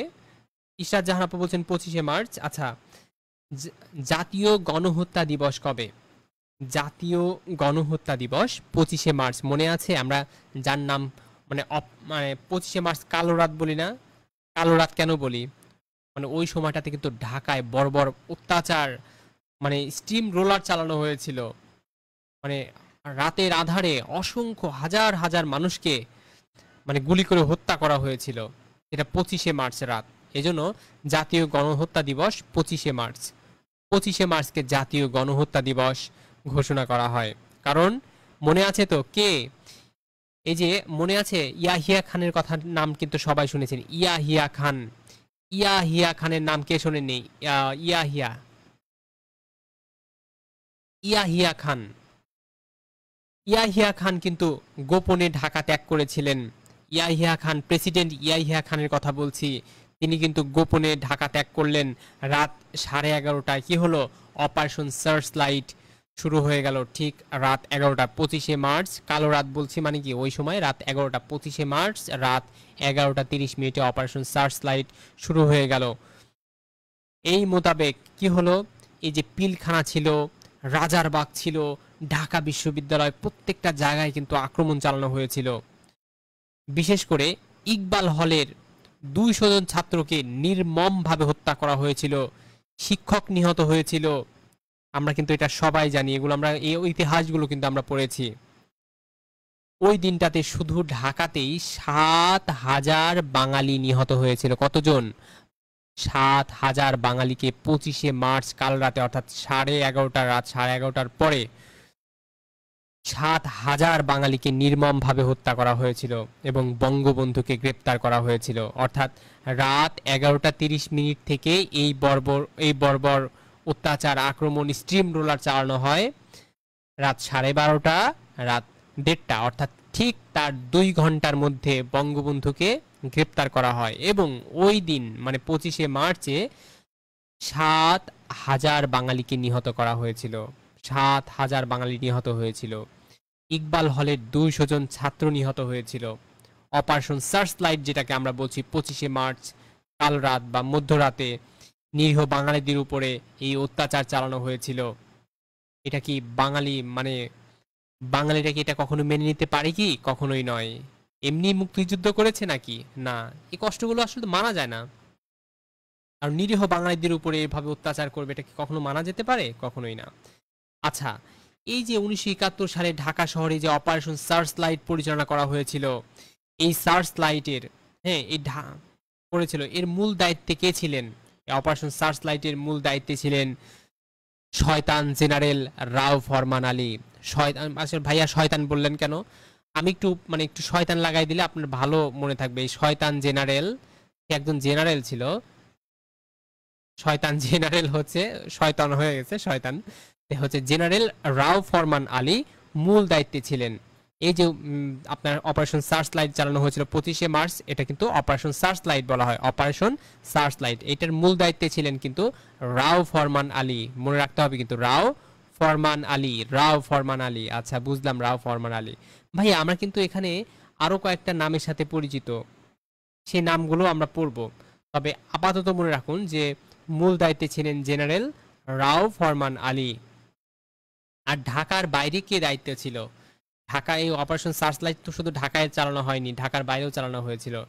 ঢাকার মধ্যে মূল দায়িত্বে ছিলেন হচ্ছে জেনারেল রাও ফরমান আলী। আর ঢাকার বাইরে দায়িত্বে ছিলেন যিনি, তার নাম হচ্ছে খাদিম হুসাইন রাজা। রাজাকারের মতো নাম তার, হ্যাঁ, হুসাইন রাজা, হ্যাঁ, হোসেন রাজা না, হুসাইন রাজা, তার নাম ছিল হুসাইন রাজা। ঢাকার বাইরে তিনি দায়িত্ব পালন করেছেন। তিনি বলতেছি আসলে তুই করে বলা উচিত তাদেরকে, তাই না? হুসাইন রাজা, সে হচ্ছে ঢাকার বাহিরে এই আপনার অপারেশন সার্চ লাইট চালনা করেছে। আর মূল দায়িত্বে ছিলেন রাও ফরমান আলী। যে কয়েকটা তথ্য দিলাম, আল্লাহর ওয়াস্তে প্রত্যেকটা তথ্য মাথায় এমন ভাবে রাখবেন যাতে হচ্ছে এটার কখনো ভুলে না যাই আমরা।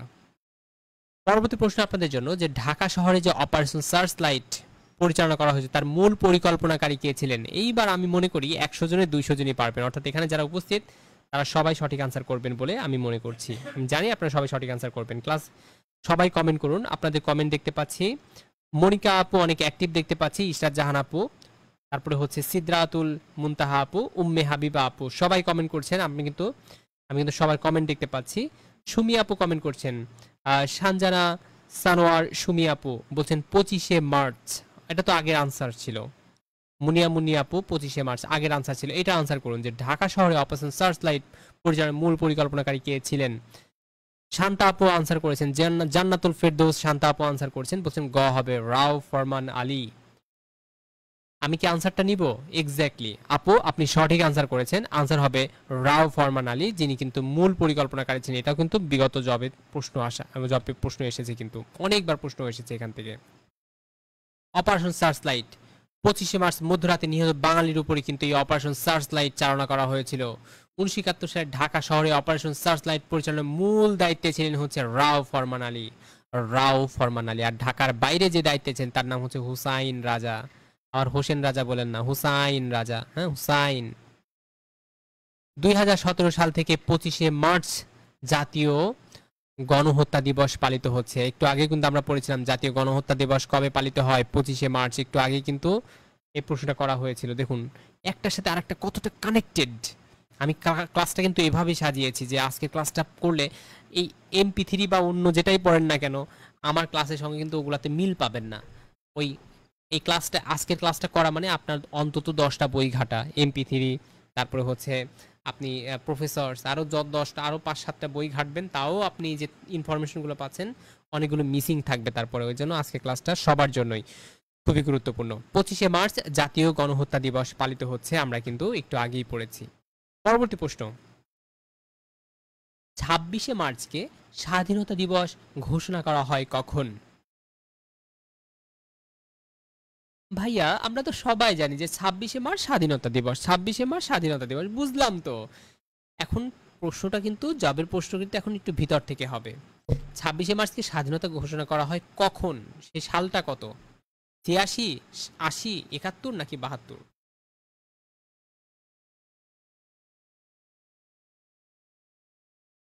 আশা করি সবাই সঠিক আনসার করবেন।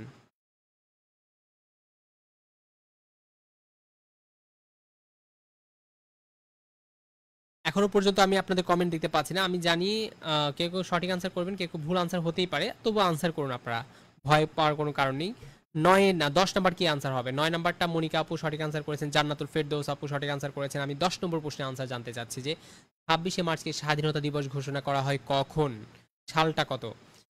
মুন্নি আপু বলছেন 1971 সাল, 1972 সাল একজন আনসার করেছেন, কিন্তু না, না 1971 না 1972। এই জন্য বলছি ক্লাসটা খুবই গুরুত্বপূর্ণ ছিল। 1980 সালের দিকে 26শে মার্চকে স্বাধীনতা দিবস ঘোষণা করা হয়। স্বাধীনতা দিবস ঘোষণা করা হয় 1980 সালে।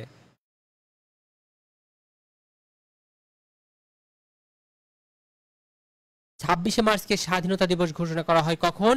1980 সালে। ভাইয়া একটা কথা বলি। আচ্ছা বলেন। আমরা না পড়েছিলাম যে বঙ্গবন্ধু স্বাধীনতা ঘোষণা করেন 1971 সালের 25শে মার্চ মধ্যরাতে, মানে 26শে মার্চ মার্চ স্বাধীনতা ঘোষণা করা হয়। এটা আমরা পড়েছিলাম। হ্যাঁ, বঙ্গবন্ধু এটাকে স্বাধীনতা ঘোষণা করেছিলেন 1971 সালে, মানে আমরা সামগ্রিকভাবে 1980 সালে এটাকে কিন্তু স্বাধীনতা দিবস ঘোষণা করা হয়েছে। আমি আরো একটু ডিটেলস আপনাদেরকে জানাবো। একটুখানি মনোযোগ দিয়ে ক্লাসটা করলে আপনাদের কাছে পড়াটা সহজ হয়ে যাবে। সাধারণত 26শে মার্চকে স্বাধীনতা দিবস হিসেবে ঘোষণা করা হয় 1980 সালের দিকে। 1980 সালের 26শে মার্চে এটাকে স্বাধীনতা দিবস ঘোষণা করা হচ্ছে। আর স্বাধীনতা ঘোষণা নিয়ে গুরুত্বপূর্ণ তথ্য যেটা দেওয়া হচ্ছে আপনাদের জন্য, সেটা হচ্ছে পৃথিবীর যে দুটি দেশের স্বাধীনতা ঘোষণাপত্র রয়েছে, বলুন তো, পৃথিবীর দুইটি দেশের স্বাধীনতার ঘোষণাপত্র রয়েছে, এক হচ্ছে বাংলাদেশ আর একটা হচ্ছে USA। এই দুই দেশের কিন্তু স্বাধীনতার একটা ঘোষণাপত্র আছে, বাংলাদেশেরও আছে আবার যুক্তরাষ্ট্রেরও আছে। কত গুরুত্বপূর্ণ তথ্য দিলাম বলেন তো। এই যে তথ্যটা দিলাম এটা কি গুরুত্বপূর্ণ নয় কি? আলবৎ এটা গুরুত্বপূর্ণ একটা তথ্য। পৃথিবীর যে দুটি দেশের স্বাধীনতা ঘোষণাপত্র রয়েছে, এক বাংলাদেশ, দুই যুক্তরাষ্ট্র। বঙ্গবন্ধু কিন্তু স্বাধীনতা ঘোষণা করেছিলেন 26শে মার্চ প্রথম প্রহরে ওয়্যারলেসের মাধ্যমে, অর্থাৎ 1971 সালে 25শে মার্চ রাত 12টার পর কিন্তু 26শে মার্চই হয়ে যাচ্ছে, যেটা আমি একটু আগেই বলেছিলাম। বঙ্গবন্ধু এটাকে ঘোষণা করেছেন, মানে বঙ্গবন্ধু স্বাধীনতার ঘোষণার ডাক দিয়েছেন, মানে স্বাধীনতা ঘোষণা করেছেন 26শে মার্চ। আর এটা মানে 26শে মার্চকে স্বাধীনতা দিবস, মানে আমরা স্বাধীনতা দিবস ঘোষণা করি, কিন্তু স্বাধীনতার ঘোষণা, স্বাধীনতা দিবস ঘোষণা কিন্তু আলাদা জিনিস। এখানে স্বাধীনতা দিবস ঘোষণা করা হয় কবে? 1980 সালে। প্রশ্ন বুঝে আনসার করার চেষ্টা করবো জবের পরীক্ষার হলে। মানে পরীক্ষার হলে কিন্তু আমরা প্রশ্ন না বুঝে, মানে হুট করে আনসার করে এসে ও ইয়েস, পরীক্ষার হল থেকে বের হওয়ার পর বলি ও নো, এরকম যেন না হয় ব্যাপারটা।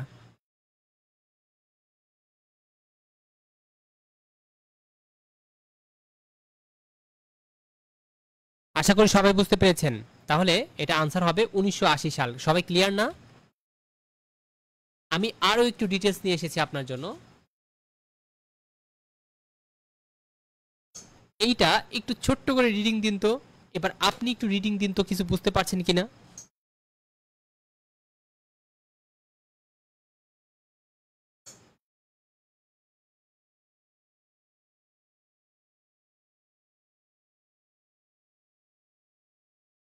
আচ্ছা, 26শে মার্চ রাত 2:30টার সময়, মানে তখন রাত 2:30, অর্থাৎ 25শে মার্চ রাতে 26শে মার্চ প্রথম প্রহর। 2:30 মানে কি? প্রথম প্রহর। ওই 2:30টার সময় আবার চট্টগ্রাম কালুরঘাট বেতার কেন্দ্র থেকে তৎকালীন আওয়ামী লীগের সাধারণ সম্পাদক আব্দুল হান্নান বঙ্গবন্ধুর পক্ষ থেকে কিন্তু স্বাধীনতার ঘোষণাপত্র প্রচার করেছিলেন। দেখুন এইখানে যে ইনফরমেশনগুলো আপনাদের দিয়েছি, এটা কিন্তু আপনার ওই টাইপের ইনফরমেশন না যে এই মিসিং টাইপের, যে এটা আনসার করবো, এটা আনসার হবে কি না। না না না, আমি কিন্তু ওই ধরনের বিষয় আপনার সামনে নিয়েই আসবো না। এখানে কোনো কনফিউজিং কোশ্চেন্স আপনার বা আনসার কিন্তু আপনার এখানে দেখতে পাবেন না। আমি ক্লাসটার স্লাইড কিন্তু আমি সেভাবেই সাজিয়ে থাকি, এই জন্যই বলছি ক্লাসটা খুবই গুরুত্বপূর্ণ। 26শে মার্চ অপরাহ্ন, আচ্ছা সরি, মানে 26শে মার্চ অপরাহ্নের কথা বলা হচ্ছে। আমি একটু আর একটু লক্ষ্য করুন। অপরাহ্ন মানে বিকেলে, মানে মানে সন্ধ্যার, মানে অপরাহ্ন বলতে কি বোঝায় বলেন তো? 2:30টার সময় অপরাহ্ন বলতে কি বোঝাচ্ছে? মানে 2টার পরে 2:30, মানে দুপুর বেলার কথা বলা হচ্ছে।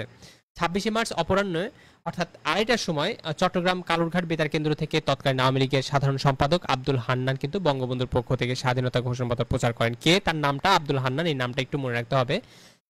সাধারণ সম্পাদক, আওয়ামী লীগের সাধারণ সম্পাদক আব্দুল হান্নান। আমি কিন্তু কথা বলতে গিয়ে মাঝে মধ্যে কি খুব দ্রুত কথা বলতে যেয়ে একটু প্যাচ লেগে যায়, যেটা একটু ক্ষমা সুন্দর দৃষ্টিতে দেখার চেষ্টা করবেন।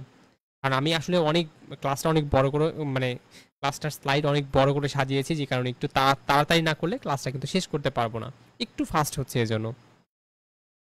আচ্ছা, 26শে মার্চ কিন্তু অপরাহ্নে 2:30টার সময় কিন্তু স্বাধীনতার ঘোষণাপত্রটি প্রচার করেন কে? আব্দুল হান্নান, বঙ্গবন্ধুর পক্ষ থেকে আব্দুল হান্নান। আবার 27শে মার্চ 1971, মানে তার ঠিক আরো একদিন পর, 1971 সালের 27শে মার্চে মেজর জিয়াউর রহমান হচ্ছে প্রথমে নিজ নামে, তারপরে হচ্ছে পরে বঙ্গবন্ধুর পক্ষে স্বাধীনতার ঘোষণাপত্র পাঠ করেছিলেন।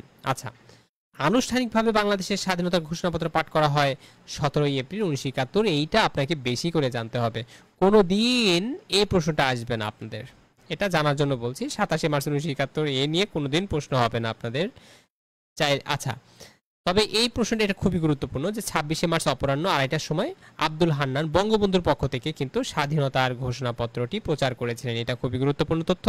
আরেকটা গুরুত্বপূর্ণ তথ্য হচ্ছে 1971 সালে 17ই এপ্রিল, 1971 সালের 17ই এপ্রিল আনুষ্ঠানিকভাবে মানে ফর্মালি কিন্তু বাংলাদেশের স্বাধীনতার ঘোষণাপত্র পাঠ করা হয়েছিল 17ই এপ্রিল 1971 সালে। কোথা থেকে? ওই যে মুজিবনগর হতে। মুজিবনগর কোথায়? মেহেরপুর। আচ্ছা, পরবর্তী প্রশ্ন আপনাদের জন্য, নিম্নে কোন ঘটনাটি আগে ঘটেছে এই 4টা ঘটনার মধ্যে? বলুন তো। 6 দফা ঘোষণা হয়েছে আগে, নাকি আগে আগরতলা ষড়যন্ত্র মামলা হয়েছে, নাকি 11 দফা আন্দোলন হয়েছে, নাকি 19 দফা আন্দোলন হয়েছে? এটা একটু ক্রিটিক্যাল কোশ্চেন্স। এটা কিন্তু আপনাকে, যদি আপনি ইতিহাস পড়ে থাকেন, আপনি যদি এটা মানে এটা মুখস্থ বিদ্যা দিয়ে কিন্তু এই প্রশ্ন আপনি সলভ করতে পারবেন না। ঠিক আছে, অবশ্য এখানে অবশ্য কিছু জিনিস জানা থাকতে হবে, যে যেমন বলা হচ্ছে যে 6 দফা, আমরা কিন্তু এই যে 6 দফা কিন্তু একটু আগেই জানলাম, 6 দফার কথা বলছিলাম যে 6 দফা, এই যে 6 দফা দেখতে পাচ্ছেন, 6 দফা কবে ঘোষণা করা হয়েছে আনুষ্ঠানিকভাবে? এটাকে আমরা জানি না? আমরা কিন্তু সবাই জানি 23 তারিখে, মানে 23শে মার্চে কিন্তু 6 দফা। কত সালের? 1966, অর্থাৎ 66-র 6 দফা। সবার মনে আছে কিনা? 66 সালে, 23শে মার্চ 1966 সালে 6 দফা ঘোষণা করা হয়েছিল। এই 6 দফা মনে রাখার কিন্তু আমি একটা ট্রিক্স দিয়েছিলাম আপনাদের, তাই না? শাকের মুদ্রায় কর, বিদেশের অঞ্চল দর। শাকের মুদ্রায় কর, বিদেশের অঞ্চল দর, এটা একটা ট্রিক ছিল। এই ট্রিক্সের মাধ্যমে আমরা কিন্তু 6টা দফা মনে রাখতে পারি। যাই হোক, এই 6 দফা ঘোষণা করা হয়েছিল 26শে মার্চ 1966-তে। 26শে মার্চ 1966-তে। আর আগরতলা ষড়যন্ত্র মামলা হয়েছিল কবে? এটা কিন্তু আমরা সবাই জানি, অন্তত তারিখটা না জানলেও আমরা কিন্তু সালটা জানি যে আগরতলা ষড়যন্ত্র মামলা হয়েছিল 1968 সালে। 1968 সালে মানে আপনার আগরতলা ষড়যন্ত্র মামলা হয়েছিল 1968 সালে 3 জানুয়ারি।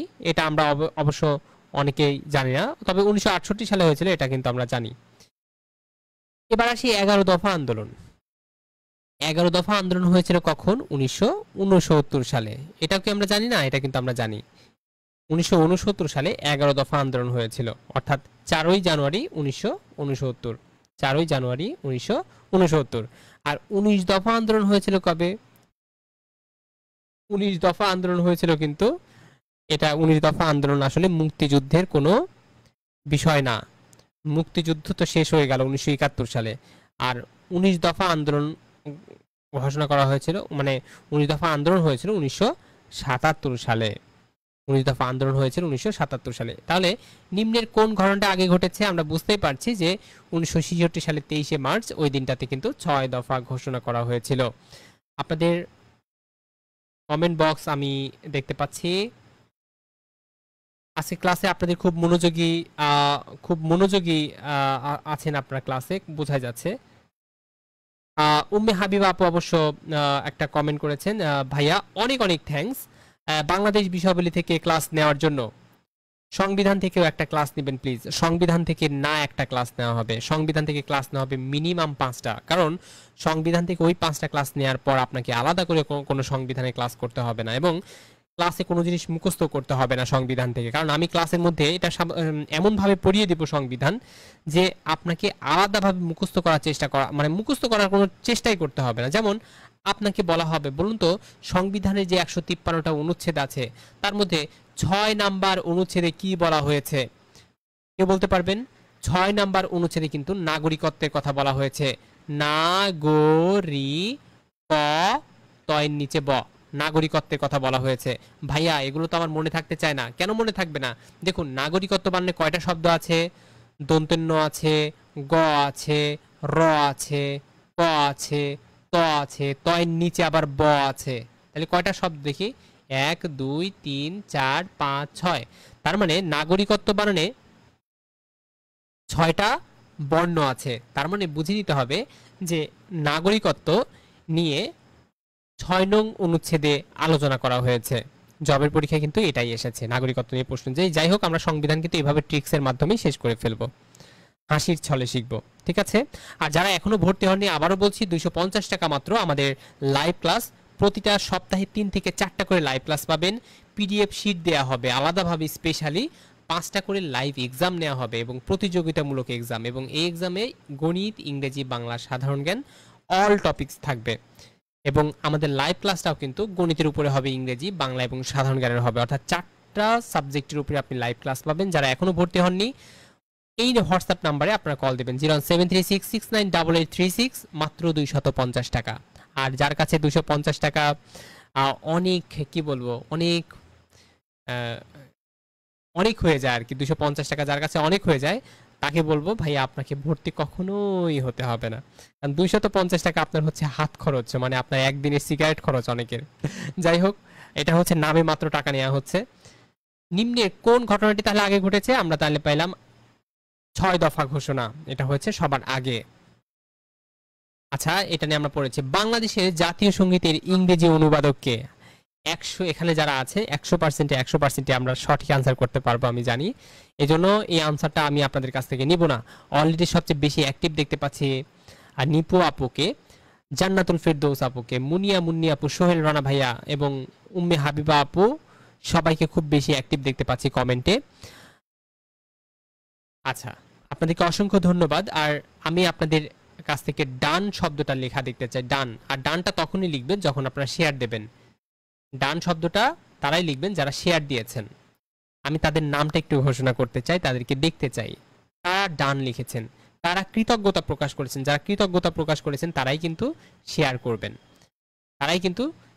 করবেন, আর শেয়ার করলে আমি বুঝবো যে আপনি কৃতজ্ঞ আমার প্রতি, মানে ক্লাসের প্রতি বা আমার প্রতি কৃতজ্ঞ, আমার ক্লাসের মানে ক্লাসটা করে খুশি হয়েছেন, এই জন্য শেয়ার দিয়েছেন, আমি এইভাবে ধরে নিব। যাই হোক, বাংলাদেশের জাতীয় সঙ্গীতের ইংরেজি অনুবাদক কে ছিলেন? ফেরদৌস আপু বলছেন খ নাম্বার হবে, সৈয়দ আলী আহসান। আমার আপু সঠিক আনসার করেছেন। এর সঠিক আনসার হবে সৈয়দ আলী আহসান। তিনি হচ্ছেন ইংরেজি অনুবাদক। ইংরেজি অনুবাদক সৈয়দ আলী আহসান। আচ্ছা, জাতীয় সঙ্গীত আমার সোনার বাংলা আমি তোমায় ভালোবাসি, আমরা কিন্তু জানি এর প্রথম 10টা চরণকে কিন্তু গ্রহণ করা হয়েছে মানে আমাদের জাতীয় সঙ্গীত হিসেবে, তাই না? বঙ্গবন্ধু শেখ মুজিব মানে সরি মানে আমার সোনার বাংলা আমি তোমায় ভালোবাসি এই গানটি আমাদের রবীন্দ্রনাথ ঠাকুর ওই যে 1905 সালে যখন বঙ্গভঙ্গ হয়েছিল মনে আছে? বঙ্গভঙ্গ হয়েছিল 1905 সালে। এই বঙ্গভঙ্গের সময় রবীন্দ্রনাথ ঠাকুর 1905 সালে আমার সোনার বাংলা এই গানটি রচনা করেছিলেন।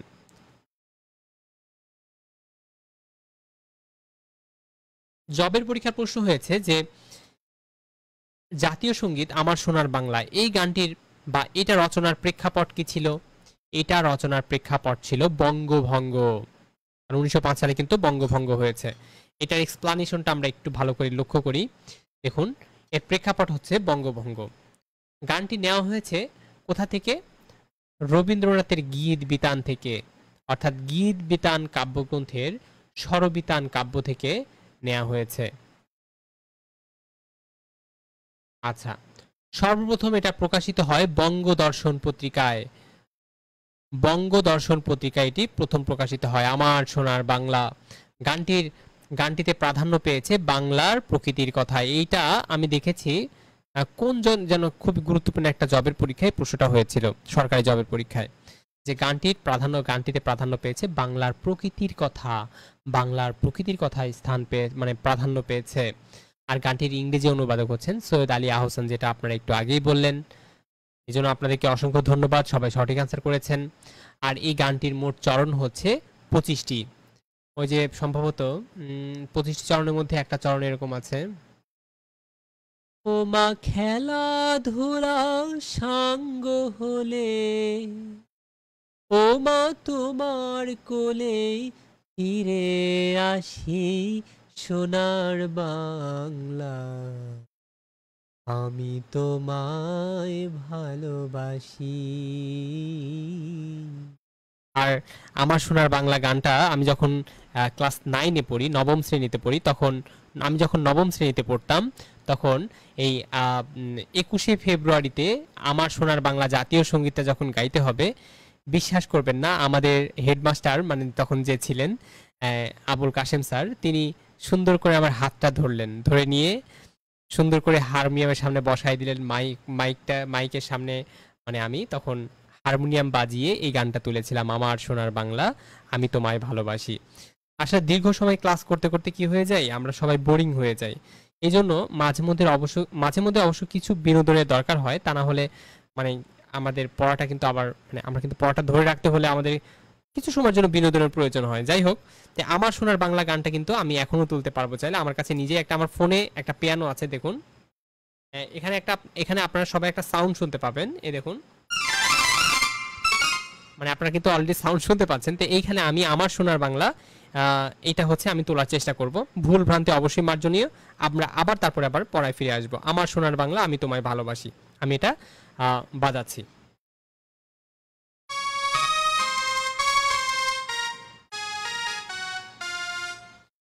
আশা করি আপনারা বুঝতে পেরেছেন যে এটা আসলে সম্ভব, আপনি চাইলে ফোনেও বাজাতে পারবেন এই গানটা।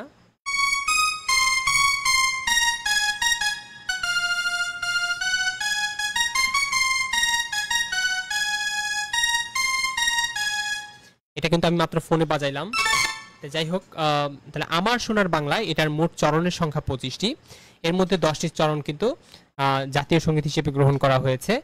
আর কোনো রাষ্ট্রীয় অনুষ্ঠানে কিন্তু এই 10 চরণের প্রথম 4 চরণ বাজানো হয়। আর এখানে কিন্তু আমরা সবচেয়ে বেশি ভুল করে থাকি, কারণ এই যে ওমা ফাগুনে তোর আমের বনে ঘ্রাণে পাগল করে, এই জায়গায় ওমার জায়গায় অনেকে মাগো বলে ফেলি, এই জায়গাটায় সাবধান। আর একটা কথা মনে রাখবেন, আপনি বাংলাদেশের নাগরিক, আপনি যদি জাতীয় সঙ্গীত অন্তত প্রথম 10 চরণ না জানেন তবে সেটা আপনার জন্য ব্যর্থতা।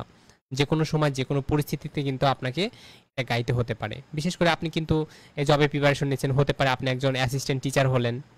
অ্যাসিস্ট্যান্ট টিচার হলে কিন্তু আপনাকে মোটামুটি অবশ্যই এটা জেনে রাখতে হবে। প্রথম 4 লাইনটা তো অবশ্যই আপনারা জানেন দেখেছি আমার সোনার বাংলায় কোথায় ওমা ফাগুনে তোরা কোনটা মাগো, এই জায়গাটা কিন্তু এটা কিন্তু এই জিনিসটা কিন্তু আপনাদেরকে মানে অবশ্যই এই গানটা আপনাকে জানা থাকতে হবে। তো যাই হোক, তারপরে হচ্ছে জাতীয় সঙ্গীত হিসেবে এটা গ্রহণ করা হয়েছে ৩ মার্চ ১৯৭১ সালে। ৩ মার্চ ১৯৭১ সালে জাতীয় সঙ্গীত হিসেবে এটা গ্রহণ করা হয়েছে। আর সরকারিভাবে গৃহীত হয়েছে ১২ই জানুয়ারি ১৯৭২। ভাইয়া আপনি তো গুরুত্বপূর্ণ জিনিস পড়াচ্ছেন না, কেউ এটা বলতে পারবেন যে ভাইয়া আপনি যা পড়াচ্ছেন গুরুত্বপূর্ণ নয়, এরকম কেউ বলতে পারবেন কি?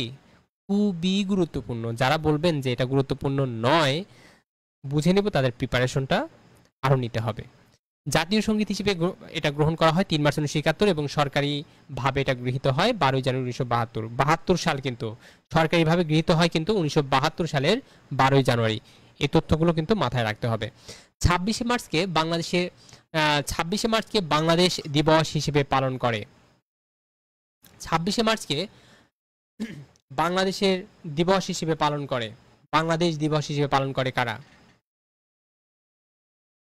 ২৬শে মার্চকে বাংলাদেশ দিবস হিসেবে পালন করে নিউ ইয়র্ক এবং ওয়াশিংটনের লোকজন। ২৬শে মার্চকে বাংলাদেশ দিবস হিসেবে পালন করে থাকে নিউ ইয়র্ক এবং ওয়াশিংটন, অর্থাৎ আমেরিকা। আচ্ছা, ওয়াশিংটন ওয়াশিংটন ডিসির মেয়র ২৬শে মার্চ বাংলাদেশের স্বাধীনতা ও জাতীয় দিবসকে বাংলাদেশ দিবস ঘোষণা করেছেন ২০১৮ সালে। ওয়াশিংটন ডিসির মেয়র এটা ঘোষণা করেছেন ২০১৮ সালে। এই তথ্যগুলো কি আপনাদের জানা দরকার আছে কি না? আপনি এই প্রশ্নটা যাকেই করবেন দেখবেন অধিকাংশই ফেল মেরেছে, 100% জিরো পাবে। ওয়াশিংটন ডিসির মেয়র ২৬শে মার্চ বাংলাদেশের স্বাধীনতা ও জাতীয় দিবসকে বাংলাদেশ দিবস ঘোষণা করেছে কত সালে? ২০১৮ সালে। আচ্ছা, কোন সাংকেতিক নামে পাকিস্তানি বাহিনী ১৯৭১ সালের ২৫শে মার্চের রাতে নিরীহ বাঙালিদের উপর হামলা শুরু করেছিলেন বা করেছিল? ২৫শে মার্চের যে ২৫শে মার্চে যে নিরীহ বাঙালিদের উপর হামলা শুরু করেছিল শয়তানরা, সেইটার নাম কি দেওয়া হয়েছিল? এটা কিন্তু আমরা একটু আগেই পড়েছি, আমি জানি আপনারা সবাই পারবেন। এটা হচ্ছে operation searchlight. Operation searchlight. Operation searchlight, যেখানে কিন্তু আমি কয়েকজনের নাম বলেছিলাম। কার কার নাম বলেছিলাম মনে আছে তো? সে কিন্তু রাও ফরমান আলীর নাম বলেছিলাম, তাই না? আরো কয়েকজন ব্যক্তির অবশ্য। আচ্ছা, একটা কথা, যে অপারেশন ক্লিন হার্ট এটা আবার কি জিনিস? দেখুন, অপারেশন ক্লিন হার্ট এটাও একটা অপারেশন। এখানে এটা হচ্ছে মানে অপরাধ বিরোধী একটা যৌথ অপারেশনের নাম, অপারেশন ক্লিন হার্ট। যে অপারেশন ক্লিন হার্ট এটা হচ্ছে কি অপরাধ বিরোধী একটা যৌথ অপারেশন। এটা কারা করে? এই অপারেশনটা কারা চালায়? বাংলাদেশের সেনাবাহিনী চালায়, বাংলাদেশের নৌবাহিনী চালায়, বাংলাদেশ রাইফেলস, বাংলাদেশ পুলিশ, বাংলাদেশ আনসার, এদের যে সদস্যদের যে যৌথ উদ্যোগে কিন্তু এই অপারেশন ক্লিন হার্ট পরিচালিত হয়। ভাইয়া তাহলে অপারেশন ব্লু স্টার কি? এই যে ব্লু স্টার লিখেছেন, অপারেশন ব্লু স্টার এটা কি? দেখুন, অপারেশন ব্লু স্টার এটা ভারতীয় সেনাবাহিনী কর্তৃক পরিচালিত একটা সামরিক অভিযান। ইন্ডিয়ান অর্থাৎ ভারতীয় সেনাবাহিনী কর্তৃক কিন্তু ভারতীয় সেনাবাহিনীরা কিন্তু এই অপারেশন ব্লু স্টার চালিয়েছে। অপারেশন ব্লু স্টার চালায় কারা? ভারতীয় সেনাবাহিনী কর্তৃক পরিচালিত সামরিক অভিযানকে বলে অপারেশন ব্লু স্টার। আবারও বলছি, ভারতীয় সেনাবাহিনী কর্তৃক পরিচালিত সামরিক অভিযানকে কি বলা হয়? অপারেশন ব্লু স্টার বলা হয়। ভাইয়া তাহলে এই যে operation rebel heart, operation rebel hunt এটা কি হবে? Operation rebel hunt, operation rebel hunt আমরা সবাই জানি এটা একটা মর্মান্তিক মানে ঘটনা ঘটেছিল ২০০৯ সালের কথা সবাই নিশ্চয়ই মনে আছে। এখানে যারা ক্লাস করছেন অবশ্যই ২০০৯ সালের ঘটনা আপনাদের কিছুটা হলেও স্মরণে আছে। ২০০৯ সালে পিলখানায় যে বিডিআর বিদ্রোহের অপরাধে জড়িত যে বিষয়, মানে যারা গ্রেপ্তার, মানে যারা গ্রেপ্তার হয়েছিল আর কি, এই গ্রেপ্তারের যে একটা বিশেষ অভিযান সেটাকে বলা হয় operation rebel hunt. Operation rebel hunt ২০০৯ সালের পিলখানার মানে বিডিআর যে বিদ্রোহ হয়েছিল সেখানে যে গ্রেপ্তার চালানো হয়েছে সেই অভিযানের নাম হচ্ছে অপারেশন রেবেল হার্ট। আশা করি আপনাদের এখান থেকে ভুল হবার সম্ভাবনা নেই। আনুষ্ঠানিকভাবে স্বাধীনতার ঘোষণাপত্র কবে জারি করা হয়? আনুষ্ঠানিকভাবে স্বাধীনতার ঘোষণাপত্র কবে জারি করা হয়? আমরা কিন্তু সবাই জানি 17ই মার্চ 1971। একটু আগেও কিন্তু আমরা পড়েছি, খুব বেশি দূর না, একটু আগেও আমরা এটা পড়েছি, এটা নিয়ে সময় নষ্ট করব না। বলুন তো বাংলাদেশের প্রথম রাষ্ট্রপতি কে ছিলেন? বাংলাদেশের প্রথম রাষ্ট্রপতি ছিলেন বঙ্গবন্ধু শেখ মুজিবুর রহমান। এটা আমরা সবাই জানি, যে কারণে হচ্ছে আপনাকে আনসার করার সুযোগ দিচ্ছি না, কারণ আপনারা এটা সবাই সঠিক আনসার করতে পারবেন। বাংলাদেশের প্রথম রাষ্ট্রপতি ছিলেন বঙ্গবন্ধু শেখ মুজিবুর রহমান। আর সৈয়দ নজরুল ইসলাম ছিলেন প্রথম উপরাষ্ট্রপতি। আচ্ছা, উপরাষ্ট্রপতি মানে রাষ্ট্রপতির অনুপস্থিতিতে উপরাষ্ট্রপতি কিন্তু রাষ্ট্রপতির ভূমিকায় থাকে। তারপর হচ্ছে আবু সাইদ ছিলেন প্রথম সাংবিধানিক রাষ্ট্রপতি। আবু সাইদ ছিলেন সংবিধানের প্রথম রাষ্ট্রপতি। আচ্ছা, খন্দকার মোশতাক, তিনি ছিলেন পররাষ্ট্র, আইন ও সংসদ বিষয়ক মন্ত্রী। এইটা আপনারা অবশ্যই জানেন, এটা নিয়ে সময় নষ্ট করব না। কোন পত্রিকা বঙ্গবন্ধুকে রাজনীতির কবি আখ্যা দিয়েছেন বা উপাধি দিয়েছেন? আমরা সবাই জানি, এটা সবাই সবাই সবাই জানি, এই জন্য এটার আনসারও আমি কিন্তু আপনাদের কাছ থেকে নিব না। Newsweek, yes, Newsweek. কোন পত্রিকা? নিউজ উইক পত্রিকা বঙ্গবন্ধুকে রাজনীতির কবি উপাধি দিয়েছেন।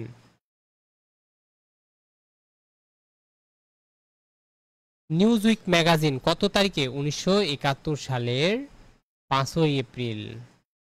1971 সালের 5ই এপ্রিল তাদের প্রচ্ছদ জুড়ে বঙ্গবন্ধু শেখ মুজিবুর রহমানের ছবি দিয়ে লিড নিউজে তাকে অভিহিত করা হয়। পয়েন্ট অফ পলিটিক্স, অর্থাৎ রাজনীতির কবির ইংলিশ হচ্ছে পয়েন্ট অফ পলিটিক্স হবে। এটা আমরা কিন্তু পড়েছি। পয়েন্ট অফ পলিটিক্স বলা হয় কাকে? বঙ্গবন্ধু শেখ মুজিবুর রহমানকে পয়েন্ট অফ পলিটিক্স বলা হয়। পয়েন্ট মানে কবি, কিসের কবি? রাজনীতির কবি। পয়েন্ট অফ পলিটিক্স মানে রাজনীতির কবি। একটা কথা মনে রাখবেন, অফ মানে কিন্তু র এবং এর অর্থ দেয়, অর্থাৎ আমরা ষষ্ঠী বিভক্তি শিখেছি না, র এর সেই ষষ্ঠী বিভক্তির মতো অফ কথাটা থাকলে মানে ষষ্ঠী বিভক্তি, অর্থাৎ রাজনীতির কবি মানে র আছে, রাজনীতির, এই কারণে যাই হোক রাজনীতির কবি বা পয়েন্ট অফ পলিটিক্স বলা হয় কাকে? বঙ্গবন্ধু শেখ মুজিবুর রহমানকে। আর 7ই মার্চের ঐতিহাসিক ভাষণের জন্য তাকে এই উপাধি দেওয়া হয়েছিল। আশা করি সবাই বুঝতে পেরেছেন। কোথায় বাংলাদেশের স্বাধীনতা ইশতেহার ঘোষণা করা হয়? এইটা আপনারা আনসার করবেন। কোথায় বাংলাদেশের স্বাধীনতা ইশতেহার করা হয়?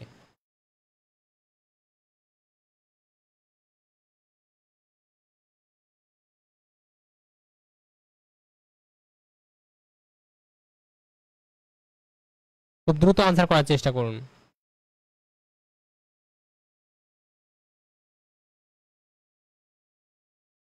আমরা কিন্তু সবাই জানি পল্টন ময়দানে। আনসার হবে পল্টন ময়দান। পল্টন ময়দান হবে সঠিক আনসার। কোথায়? পল্টন ময়দানে বাংলাদেশের স্বাধীনতার ইশতেহার ঘোষণা করা হয়েছিল। আশা করি সবাই বুঝতে পেরেছেন। বাংলাদেশের স্বাধীনতার ঘোষণা বার্তাটি কোন সংগঠনের মাধ্যমে বাংলাদেশের সকল স্থানে প্রচারিত হয়েছিল? বাংলাদেশের স্বাধীনতা ঘোষণা বার্তাটি কোন সংগঠনের মাধ্যমে বাংলাদেশের সকল স্থানে মানে প্রচারিত হয়েছিল? আশা করি সবাই আনসার দেবেন।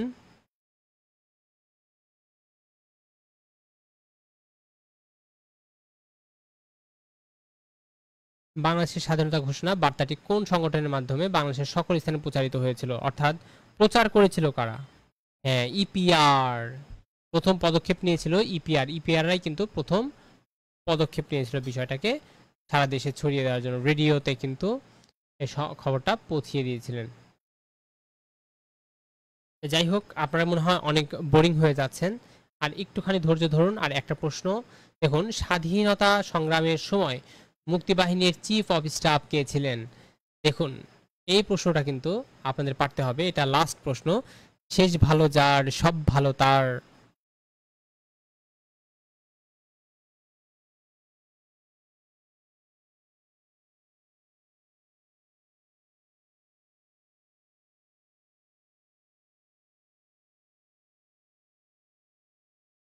ইপিআর রবিউল ইসলাম ভাইয়া বলছেন ইপিআর হবে, আলহামদুলিল্লাহ আগেরটা কিন্তু ইপিআর হয়েছে। আচ্ছা, স্বাধীন সংগ্রামের সময় মুক্তিবাহিনীর চিফ অফ স্টাফ কে ছিলেন? হ্যাঁ,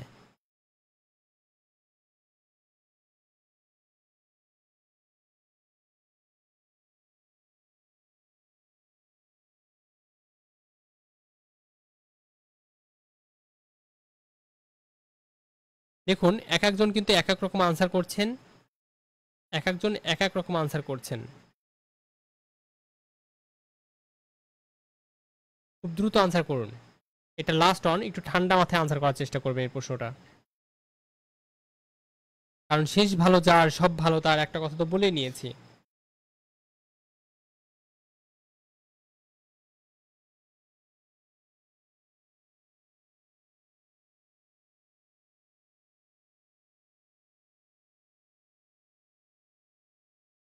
আচ্ছা, এখানে ঘুম পাচ্ছে কার কার? ঘুম পাচ্ছে কি কারো? ক্লাস করার সময় অনেকের ঘুম পায়, কারো ঘুম পাচ্ছে?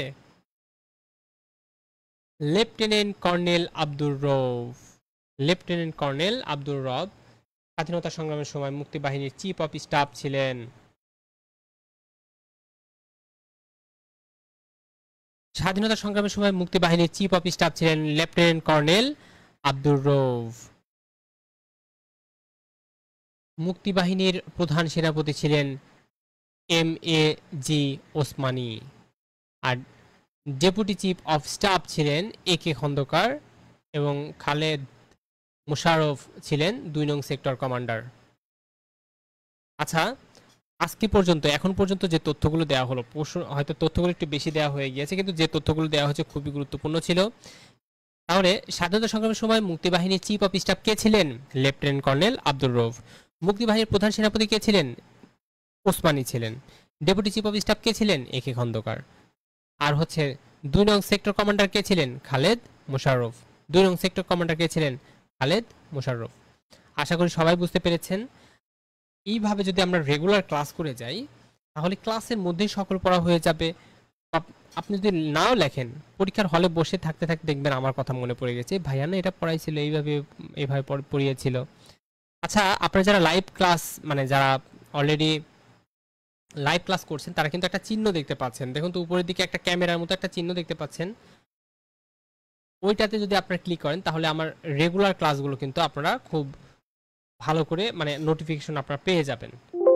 নোটিফিকেশন কিন্তু আপনারা অবশ্যই পেয়ে যাবেন, যে কারণে ওইটাতে ক্লিক করবেন। ঠিক দেখুন উপরের দিকে ডান সাইডে ক্যামেরার মতো যে অপশনটা দেখতে পাচ্ছেন, ওটাতে ক্লিক করে দেখবেন, আপনারা অবশ্যই নোটিফিকেশন পাবেন। আমি যখনই ক্লাস নেব আপনারা অবশ্যই নোটিফিকেশন পেয়ে যাবেন। আশা করি বুঝতে পেরেছেন। আজকে ক্লাসটা সব মিলে কেমন লেগেছে একটু কাইন্ডলি জানাতে হবে। আগামী দিনে যেন এর চেয়ে অনেক ভালো ক্লাস উপহার দিতে পারে। আর আজকে ক্লাসটা হিউজ, মানে তথ্য দেওয়ার চেষ্টা করেছি। আগামী দিনে এর চেয়েও ভালো কোনো ক্লাস নিয়ে আসবো ইনশাআল্লাহ। ততক্ষণে সবাই ভালো থাকবেন, সবাই সুস্থ থাকবেন। আসসালামু আলাইকুম ওয়া রাহমাতুল্লাহি ওয়া বারাকাতুহু। আল্লাহ হাফেজ।